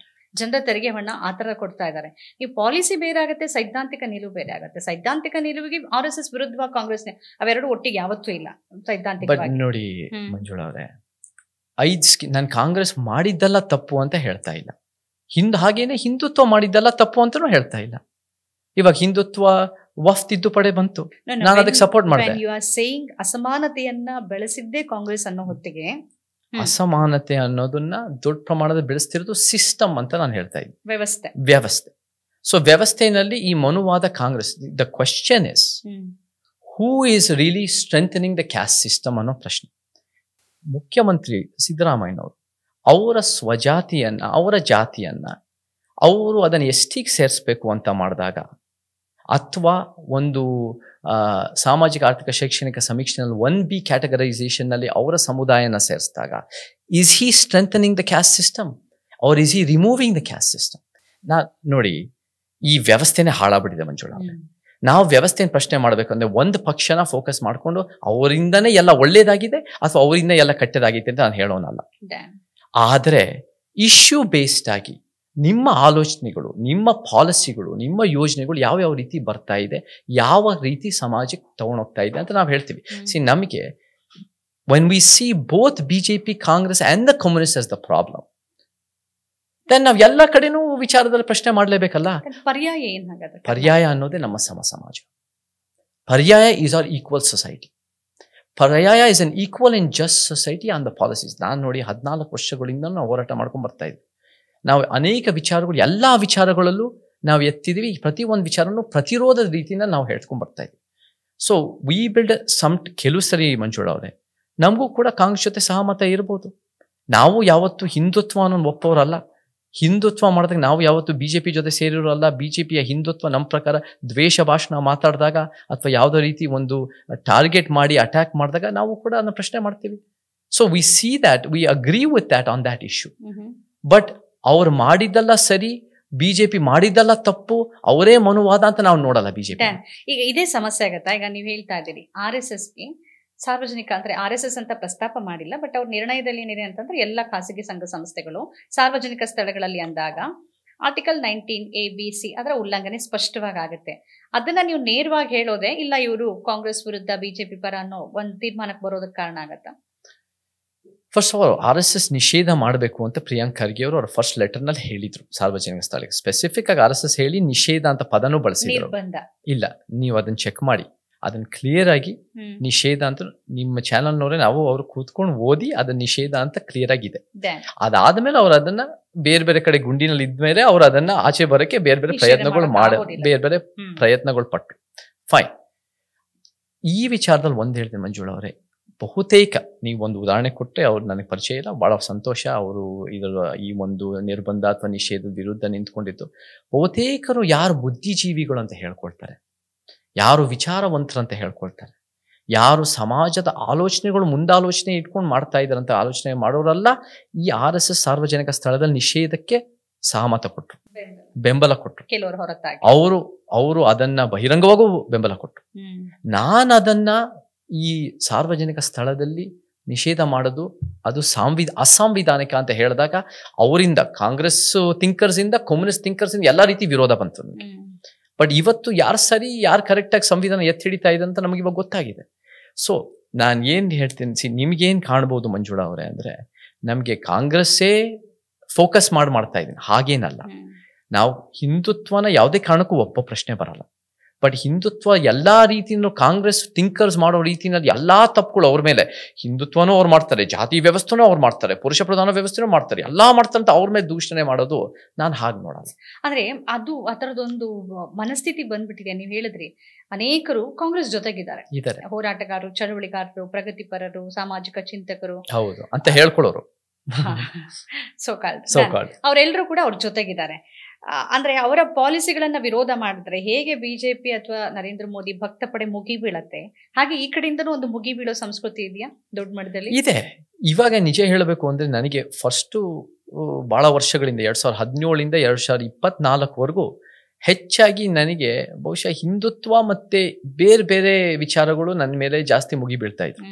2021, 22 ಇವಾಗ 26 ನನಗೆ ಹೆಚ್ಚಾಗಿ ಈ ಮನುವಾದಿ ಕಾಂಗ್ರೆಸ್ ವಾದಿಗಳೇ ನನ್ನ ಮೇಲೆ ಬೇರೆ ಬೇರೆ ರೀತಿ ಟಾರ್ಗೆಟ್ ಮಾಡ್ತಾ ಇದ್ರು. ನೋಡಿ, ವಿಚಾರಗಳು ನಿಮ್ಗೆ ಅಷ್ಟು ಉತ್ತಮವಾದ ವಿಚಾರಗಳು ನೀವು ಜನರ ಮುಂದೆ ಇಡಿ, ನೀವು ಕನ್ವಿನ್ಸ್ ಮಾಡಿ, ನೀವೇ ಇವಾಗ ನೀವು ನಿರ್ಬಂಧಗಳಾಗ್ತಿ ನಿಷೇಧಗಳಾಗ್ತಿ ನಿಮ್ಮ ವಿಚಾರ ಸಿದ್ಧಾಂತದ ಮುಖಾಂತರ ನೀವು ಹೊರಗೆ ಬನ್ನಿ. ನಾವು ಸಮಾನತೆನೇ ಸತ್ಯ, ನಾವೇ ಸಂವಿಧಾನ ಎತ್ತಿ ಹಿಡಿತಾ ಇದ್ದೀವಿ ಅಂತ ನಮ್ಮ ಕಾನ್ಫಿಡೆನ್ಸ್ ಇದೆ. ಅದನ್ನು ನಾವು ವಿಚಾರಧಾರೆಗಳಲ್ಲಿ ಈ ಒಂದು ಸೈದ್ಧಾಂತಿಕ ಭಿನ್ನಾಭಿಪ್ರಾಯ ಅಥವಾ ಸಹಮತದ ನಡುವೆ ನಾವು ಕಟ್ತಾ ಬರ್ತೀವಿ. ಅಂದ್ರೆ ಆ ತರದೊಂದು ವಾತಾವರಣ ಸೃಷ್ಟಿ ಮಾಡಿದಾರೆ. ಒಂದು ನೀವು ಬಿಜೆಪಿ ಜೊತೆಗಿರ್ಬೇಕು, ರೈಟ್, ಇಲ್ಲ ಅಂತಂದ್ರೆ ನೀವು ಕಾಂಗ್ರೆಸ್ ಜೊತೆಗಿರ್ಬೇಕು, ನೀವು ಮಧ್ಯದಲ್ಲಿ ಏನು ಮಾತಾಡಂಗ ಅದು ಇದು ಏನು ಮಾತಾಡಂಗಿಲ್ಲ ಅನ್ನೋ ಬಹಳ ಜನ ನನಗೆ ಹಾಗೆ ಹೇಳಿದ್ದಾರೆ. ಆಕ್ಚುಲಿ ನನಗೆ ಬಹಳ ಜನ ಮುಂಚೆ ಏನ್ ಅನ್ಕೊಂಡಿದ್ರು ಅಂದ್ರೆ, ನಾವು ಕಮ್ಯುನಿಸ್ಟ್ ಲೆಫ್ಟ್ ಅನ್ಕೊಂಡಿದ್ರು. ನೀವ್ ಯಾಕೆ ಪ್ರತ್ಯೇಕ ಬಸವ ಧರ್ಮದ ಪರವಾಗಿ ನೀವು ನಿಂತಿದ್ರ, ನೀವೆಲ್ಲ ಕಮ್ಯುನಿಸ್ಟ್, ನಿಮ್ಗೆ ಧರ್ಮನೇ ಅದನ್ನ ಒಪ್ತಾ. ನಾನು ಹೇಳ್ತಾ ಇದ್ ನೋಡಿ, ನಾವು ರೈಟು ಅಲ್ಲ, ಲೆಫ್ಟು ಅಲ್ಲ, ಸೆಂಟ್ರು ಅಲ್ಲ, ನಮ್ದೇ ಆದ ಪ್ರತ್ಯೇಕ. ಇದನ್ನ ಅರ್ಥ ಮಾಡ್ಕೊಳ್ಳಕ್ಕೆ ಬಹಳ ಸಮಯ ತಗೊಂಡಿದೆ. ಸೊ ಸಮಾಜ ಮಾಮೂಲಾಗಿ ನಿಮ್ಮನ್ನು ಸ್ಲಾಟ್ ಮಾಡುತ್ತೆ, ಈ ತರ ಆ ತರ. ಇವಾಗ ಅರ್ಥ ಆಗ್ತಾ ಇದೆ, ನಮ್ದೇ ಆದ ಬೇರೆ ಸೈದ್ಧಾಂತಿಕ ನೆಲೆಗಟ್ಟು ಇದೇ ಪರಿಹಾರ, ಇದೇ ಪರ್ಯಾಯ, ಇದೇ ನಿಜವಾಗ್ಲೂ ಸಂವಿಧಾನಾತ್ಮಕವಾಗಿ ಇದೆ ಅಂತ ಜನರಿಗೆ ಅರ್ಥ ಆಗ್ತಾ ಇದೆ. ಸೊ ಅದರ ಮೇಲೆ ನನಗೆ ಬಹಳ ಸಂತೋಷ ಇದೆ. ಕರ್ನಾಟಕ ಅನೇಕ ಚಳುವಳಿಗಳಿಗೆ ಒಂದು ನೋಡಿ ನೆಲ ಇಲ್ಲಿ ರೈತ ಹೋರಾಟಗಳಾಗಿದೆ, ಕನ್ನಡ ಹೋರಾಟ ಆಗಿದೆ, ದಲಿತ ಹೋರಾಟಗಳು ಸರ್ಕಾರವನ್ನೇ ಉರುಳಿಸಿದಾವೆ. ಇವರೆಲ್ಲರೂ ಒಂದ್ ಕಡೆಗೆ ನಿಂತ್ರೆ ಒಂದ್ ಬದಲಾವಣೆ ಖಂಡಿತ ಸಾಧ್ಯ. ಎಲ್ಲರೂ ಒಂದ್ ಕಡೆಗೆ ಒಗ್ಗಟ್ಟಾಗಿ ನಿಲ್ಬೇಕಾಗತ್ತೆ. ಇದು ಸಾಧ್ಯನಾ? ನಮ್ಮ ಸಭೆಗಳು ಏನ್ ಮಾಡ್ತಾ ಇದೀವಿ ಮಂಜುಳಾ ಅವರೇ, ಎಲ್ಲ ಕಡೆ ಎಲ್ಲ ಚಳುವಳಿಗಳು ಜೊತೆಗೆ ಸೇರ್ತಾ ಇದ್ವಿ. ದಲಿತ, ಬಹುಜನ, ರೈತ, ಕಾರ್ಮಿಕ, ಪ್ರಾದೇಶಿಕ, ಭಾಷೆಯ, ಮಹಿಳಾ ಸಂಘಟನೆಗಳು, ಪರಿಸರವಾದಿಗಳು, ಭ್ರಷ್ಟಾಚಾರ ವಿರುದ್ಧ, ಯುವಕರ ವಿದ್ಯಾರ್ಥಿ ಸಂಘಟನೆಗಳು, ಯಾರ್ಯಾರು ಉತ್ತಮ ಸಮಾಜಕ್ಕೆ ವೈಜ್ಞಾನಿಕವಾಗಿ ಶ್ರಮಿಸಿದರೋ ಅವನ್ನೆಲ್ಲನೂ ಜೊತೆಗೆ ಸೇರಿಸ್ತಾ ಇದ್ವಿ. ಅವರ ವಿಚಾರಗಳು ನಮ್ಮ ಒಂದು 10 ಪಾಯಿಂಟ್ ಮತ್ತು ಹೆಚ್ಚುವರಿಗಳ ಅಡಿಯಲ್ಲಿ ಬರುತ್ತೆ. ಬಟ್ ಅವರ ವಿಚಾರಗಳಲ್ಲಿ ಏನಾಗೋಗುತ್ತೆ ಎಷ್ಟೋ ಸಲ ಅಂದರೆ ಇವರಿಗೆ ಕೆಲವು ರೈತ ಹೋರಾಟಗಾರರು ಅವರೇ ಹೇಳ್ಕೊಂಡಿದ್ದಾರೆ, ಕೆಲವೊಂದು ಭಾಷೆಯ ಹೋರಾಟಗಾರರು ಅವರಿಗೆ ಅವರ ಹೋರಾಟ ಮಾತ್ರ ಅವ್ರಿಗೆ ಮುಖ್ಯ ಆಗತ್ತೆ, ಅವರ ಹೋರಾಟ ಮಾತ್ರ ಇದೇ ಅನ್ಕೊಂತಾರೆ ಅಥವಾ ಇದೇ ಒಂದು ರೆಲೆವೆಂಟ್ ಅನ್ಕೊಂತಾರೆ. ನಾವ್ ಹೇಗೆ ನೋಡ್ತೀವಿ ಅಂದ್ರೆ ಎಲ್ಲ ಹೋರಾಟಗಳು ಪರಸ್ಪರ ಅಂತ ನೋಡ್ತೀವಿ. ಸೊ ನಮ್ಗೆ ರೈತ ಹೋರಾಟಗಳು ಬೇಕು, ನಮಗೆ ಭಾಷೆಯ ಹೋರಾಟಗಳು ಬೇಕು, ನಮ್ಮ ದಲಿತ ಹೋರಾಟಗಳು ಬೇಕು, ನಮ್ಮ ಮಹಿಳಾ ಹೋರಾಟಗಳು ಬೇಕು. ಎಲ್ಲ ಹೋರಾಟಗಳಿಗೂ ನಾವು ಪ್ರತಿರೋಧ ತರ್ತೀವಿ. ಸೊ ಅಷ್ಟೇ ನಾವು ಮಾಡ್ತಾ ಇರೋದು. ನಾವು ಎಲ್ಲಾನು ಒಗ್ಗಟ್ಟಾಗಿ ತೋಡ್ ಯಾರು ನಮ್ಮ ಜೊತೆ ಸೇರ್ತಾರೋ, ನಮಗೆ ಯಾರು ನಮ್ಮ ಜೊತೆ ಒಪ್ಪಿಗೆಯಿಂದ ನಮ್ಗೆ ಎಲ್ಲ ಅನ್ಯಾಯಗಳನ್ನ ಖಂಡಿಸಕ್ಕೆ ತಯಾರಿರ್ತಾರೋ ಅವರೆಲ್ಲರೂ ನಮ್ಮ ಜೊತೆ ಬರಲಿ, ನಾವೆಲ್ಲ ಜೊತೆಗೆ ಸೇರಿ ನಾವು ಒಂದು ರೀತಿ ಇದಕ್ಕೆ ಒಂದು ಪರ್ಯಾಯ ರೂಪಿಸೋಣ. ನಮಗೆ ಈ ವಿಚಾರ, ಈ ಸಿದ್ಧಾಂತಕ್ಕಿಂತ ಉತ್ತಮ ಸಿದ್ಧಾಂತ ಇದ್ದರೆ ಮಂಜುಳಾ ಅವರೇ, ಅದಕ್ಕೆ ನಾನು ಒಪ್ಕೊಳ್ಳಕ್ಕೆ ಆ ಹಾದಿನಲ್ಲೇ ನಾವು ಹೋಗೋದಕ್ಕೆ ನಾವು ಎಲ್ಲ ರೀತಿ ತಯಾರಿದ್ದೀನಿ. ಈಗ ಅದನ್ನ ರಾಜಕೀಯವಾಗಿ ಬದಲಾಯಿಸಬೇಕು ಅಂತಿದ್ದೀರಾ ನೀವು? ರಾಜಕೀಯ ನೀವು ಈ ಇಂಟರ್ವ್ಯೂ ಶುರು ಮಾಡಿದಾಗಲೇ ನೀವು ಹೇಳಿದ್ರಿ, ಬಾಬಾ ಸಾಹೇಬ್ರು ಹೇಳಿರೋ ರೀತಿನಲ್ಲಿ political power is the master key ತರ ನೀವು ಒಂದು ರೀತಿ ಅದನ್ನ ಹೇಳಿದ್ದೀರಾ. We need a political movement. ಯಾಕೆಂದ್ರೆ ನಮಗೆ ಪಾಲಿಸೀಸ್ಗಳು ಬೇಕು, ನಮಗೆ ನೀತಿ ಯೋಜನೆಗಳು ಬೇಕು, ನಮಗೆ ನಿಜವಾಗ್ಲೂ ನಮಗೆ ಒಂದು ಆಲ್ಟರ್ನೇಟಿವ್ ಕರ್ನಾಟಕಕ್ಕೆ ಬೇಕು, ಅದು ಪ್ರಾದೇಶಿಕವಾಗಿ ಬೇಕು. ಇಲ್ಲ ಅಂದರೆ ಈ ಡೆಲ್ಲಿ ಪಕ್ಷಗಳು ಬೇರೆ ಬೇರೆ ರೀತಿ ಆಟ ಆಡ್ತಿರ್ತಾರೆ. ಈ ಅಸಮಾನತೆ ನೀವು ನೋಡಿ, ನಮಗೆ ಪ್ರಾದೇಶಿಕವಾಗಿ ರೀಜನಲಿ ನೋಡಿದ್ರೆ ಇವಾಗ ಎಲ್ಲ ರೀತಿಯಲ್ಲಿ ಇದಕ್ಕೆ ಚಿತ್ತಾಪುರ ಸುದ್ದಿನಲ್ಲಿದೆ, ಕಲಬುರಗಿ, ಯಾದಗಿರಿ, ಬೀದರು, ಆ ಒಂದು ಕಲ್ಯಾಣ ಕರ್ನಾಟಕ, ರಾಯಚೂರು, ಕೊಪ್ಪಳ, ಆ ಒಂದು ಭಾಗಗಳಲ್ಲಿ ಇವತ್ತಿಗೂ ಬಹಳ ಸಮಸ್ಯೆಗಳಿದೆ, ಬಹಳ ಹಿಂದೆ ಉಳಿದಿದೆ, ಬಹಳ ನೆಗ್ಲೆಕ್ಟ್ ಆಗಿದೆ. ಯಾಕೆ ನೆಗ್ಲೆಕ್ಟ್ ಆಗಿದೆ ಅಂದ್ರೆ ಈ ಡೆಲ್ಲಿ ಪಕ್ಷಗಳಿಗೆ ಬೆಂಗಳೂರಿನ ಬೆಳವಣಿಗೆ, ಬೆಂಗಳೂರಿನ ಶ್ರೀಮಂತರು ಇವ್ರಿಗೆ ಕೊಟ್ಬಿಡು ಈ ರೀತಿ ಫೋಕಸ್ ಮಾಡುತ್ತೆ. ನಾವು ಕರ್ನಾಟಕ ಪ್ರಾದೇಶಿಕತೆ ಬಂದ್ರೆ ನಾವು ಎಲ್ಲೆಲ್ಲಿ ಅನ್ಯಾಯ ಆಗಿದೆ ಅಲ್ಲಿ ಸ್ವಲ್ಪ ಬೆಳವಣಿಗೆ ಮಾಡಬಹುದು, ಎಲ್ಲೆಲ್ಲಿ ಜಾಸ್ತಿ ಪಡೆದಿರೋ ಅಲ್ಲಿ ಸ್ವಲ್ಪ ಇಳಿಸ್ಬೋದು. ಸೊ ಆ ರೀತಿ ನಾವೆಲ್ಲ ಕಡೆ ಒಂದು ಸಮಾಜ ಕಟ್ಬೋದು. ಸೊ ಇದು ಒಂದು ಕರ್ನಾಟಕ ಪ್ರಾದೇಶಿಕ ಮೂವ್ಮೆಂಟ್ ಆಗಲಿದೆ. ಇದೆಲ್ಲರ ನಡುವೆ ಒಂದು ಪ್ರಶ್ನೆ ಬರುತ್ತೆ, ಚೇತನ್ ಅವರು ವರಮಾನ ಏನ್ ಮಾಡ್ತಾರೆ ಹೋರಾಟಕ್ಕೋ ಇನ್ನೊಂದಕ್ಕೋ? ಹೌದು, ಒಂದು ಪ್ರಾಪರ್ಟಿ ಇದೆ ಅಥವಾ ಅದೆಲ್ಲ ಇದೆ, ಆದ್ರೆ ಹೇಗೆ ಅವ್ರ ಜೀವನ ಹೇಗೆ ಅಂತ? ನನಗೆ ನಂದೇ ಆದ ಸಿನಿಮಾದಿಂದ ನಂದೇ ಆದ ಬದುಕಿಗೆ ನನಗೆ ಸಾಕಷ್ಟಿದೆ. ನನ್ನ ಲೈಫಿಗೆ ಒಂದೊಂದು ಸಿನಿಮಾ ಮಾಡೋದಕ್ಕೆ ಎಷ್ಟೋ ವರ್ಷ ನಾನು ಬದುಕ್ತೀನಿ. ನನ್ನ ಲೈಫಿಗೆ ನನ್ನ ಸ್ವಂತ ಮನೆ ಇದೆ, ಅದು ಫ್ಯಾಮಿಲಿ ಮನೆ, ಅದೇ ನಾನು ಕೊಂಡ್ಕೊಂಡಿರೋ ಮನೆ ಅಲ್ಲ. ನನಗೆ ಅಷ್ಟೊಂದು ಕೊಂಡ್ಕೊಳಕ್ಕೂ ಆಗಲ್ಲ. ನನ್ನ ವೈಫು ಅವಳು ಮ್ಯಾನೇಜರ್ ಆಗಿ ಅವಳ ಲೈಫ್ನಲ್ಲಿ ಅವ್ರದ್ದು ಏನೇನಿದೆ, ನಮಗೆ ಒಂದು ನಮ್ಮ ಚಳುವಳಿಗೆ, ಸೇವೆಗೆ, ಹೋರಾಟಕ್ಕೆ ನಮ್ಮ ಪೇರೆಂಟ್ಸು ಕೂಡ ಅದಕ್ಕೆ ಸಪೋರ್ಟ್ ಮಾಡ್ತಾರೆ. ನಿಮ್ಮ ಪತ್ನಿ ಬಗ್ಗೆ ಹೇಳಿ. ಮೇಘ ಅವಳು ಭಾಳ ಸ್ಪಿರಿಟೆಡ್ಡು, ಭಾಳ ಡೈನಾಮಿಕ್ಕು. ನಾವು ಮುಂಚೆಯಿಂದನೂ ಇದನ್ನು ಸಮಾಜ ಸೇವೆ ಮಾಡಿಕೊಂಡೇ ನಾವು ಕೆಲಸ ಮಾಡ್ಕೊಂಡು ಕಲ್ಯಾಣ ಕರ್ನಾಟಕದ ಅಲೆಮಾರಿಗಳ ಬಗ್ಗೆ ನಾವೆಲ್ಲ ಕೆಲಸ ಮಾಡ್ಕೊಂಡು ಜೊತೆಗೆ ಹತ್ರ ಆದ್ವಿ. And she is definitely socially conscious. Of course ನಮಗೆ ನೋಡಿ, ನಾವು ಪಾಲಿಟಿಕ್ಸ್ ನೋಡೋದು ವ್ಯತ್ಯಾಸಗಳು ಇರ್ಬೋದು, ಆ್ಯಂಡ್ ಅದು ಸಹಜ. ನಾವು ಯಾವತ್ತೂ ನಮಗೆ ನಮ್ಮ ಮನೆಯಲ್ಲಿ ನಾನು ಹೇಳಿದೆ, ನನ್ನ ತಮ್ಮ ಕಮ್ಯುನಿಸ್ಟು, ನಮ್ಮ ತಂದೆ ತಾಯಿ ಬೇರೆ ಬೇರೆ ಥರ ನೋಡ್ತಾರೆ, ನಮ್ಮ ವೈಫ್ ಬೇರೆ ಬೇರೆ ಥರ ನೋಡ್ತಾರೆ, ಅದು ಓಕೆ, ದಟ್ಸ್ ನಾರ್ಮಲ್. ಬಟ್ ನಮಗೆ ಮನೇಲಿ ಚೇಂಜ್ ಮಾಡೋಕೆ ಹೋಗಕ್ಕೆ ನಾನು ಹೋಗಲ್ಲ. ನಿಮ್ಮ ವಿಚಾರ ನಿನ್ನ ವಿಚಾರ ನಿನಗೆ, ನನ್ನ ವಿಚಾರ ನನಗೆ ಅಷ್ಟೇ. ಮದುವೆ ಒಂದು ಪಾರ್ಟ್ನರ್ ಅಂದ್ರೆ ಏನು ನಿಮ್ಮ ಆಲೋಚನೆ ಇದೆ? ಪಾರ್ಟ್ನರ್ ಅಂದಾಗ ನಮಗೆ ಅಫ್ಕೋರ್ಸ್ ಅವ್ರಿಗೆ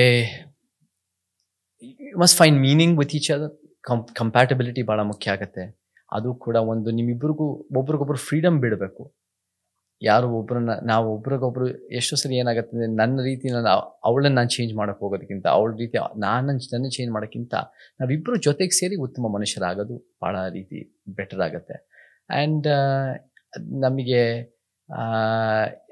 50-50 she is my best friend ಅಂತ ಹೇಳೋದು ಸುಳ್ಳಿಲ್ಲ. ಸೊ ನನಗೆ 50-50 ಅನ್ನೋ ರೀತಿ ಯೋಚನೆ ಮಾಡ್ತೀನಿ. ಬಟ್ ವಿಚಾರಗಳು ಬೇರೆ ಬೇರೆ ಇದ್ದೇ ಇರುತ್ತೆ. ಸಿನಿಮಾಗಳಲ್ಲಿ ಮುಂದುವರಿಬೇಕು ಅಂತ ಕನಸಿದ್ಯಾ? ಮತ್ತು ನಿಮ್ಮ ಪತ್ನಿಗೆ ಯಾವ ಮುಖ ಇಷ್ಟ, ಸಿನಿಮಾನ ಅಥವಾ ಈ ಹೋರಾಟದ?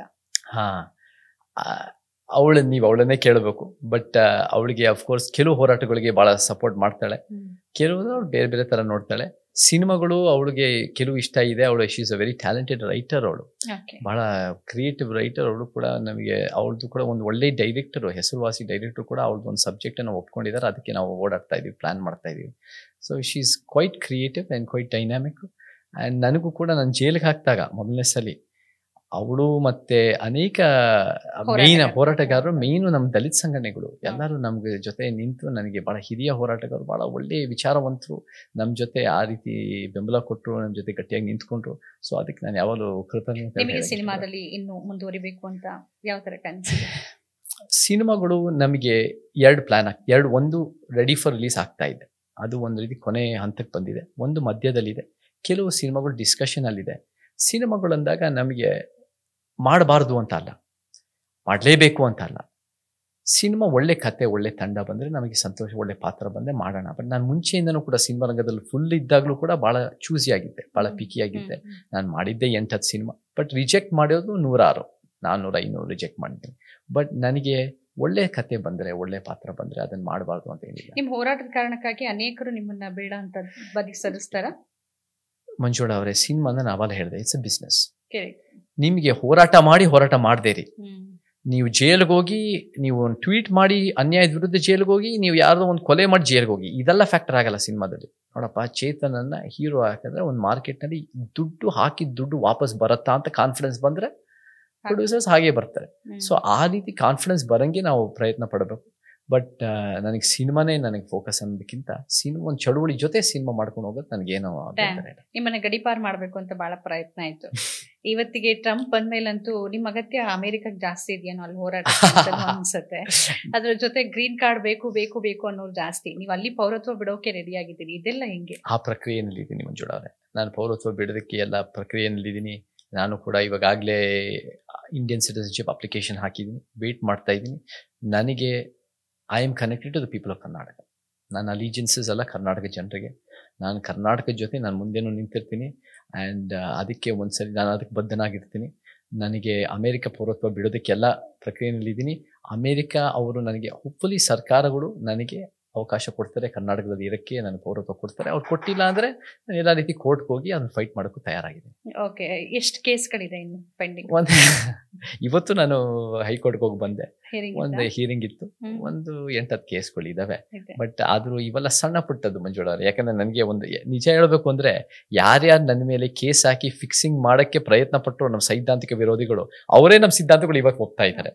ಇದ್ರಲ್ಲಿ ಭಾಳ ಚೆನ್ನಾಗಿದೆ, ಇದು ಭಾಳ ಒಳ್ಳೇದು, ಇಲ್ಲ ಚೇತನ್ ಮಾಡ್ತಿರೋದು ಅವ್ನು ಮಾಡ್ತಿರೋದು ಯಾವುದೋ ಒಂದು ಹಿಪಾಕ್ರಸಿ ಇಲ್ಲ, ಒಂದು ಕನ್ಸಿಸ್ಟೆನ್ಸಿ ಇದೆ, ಅವ್ನ ಲಾಜಿಕ್ ತಕ್ಕಂತೆ ಅವ್ನು ಮಾಡ್ತಾ ಇದ್ದಾನೆ ಅಂತ ಜನರಿಗೂ ಕನ್ವಿನ್ಸ್ ಆಗಿದೆ.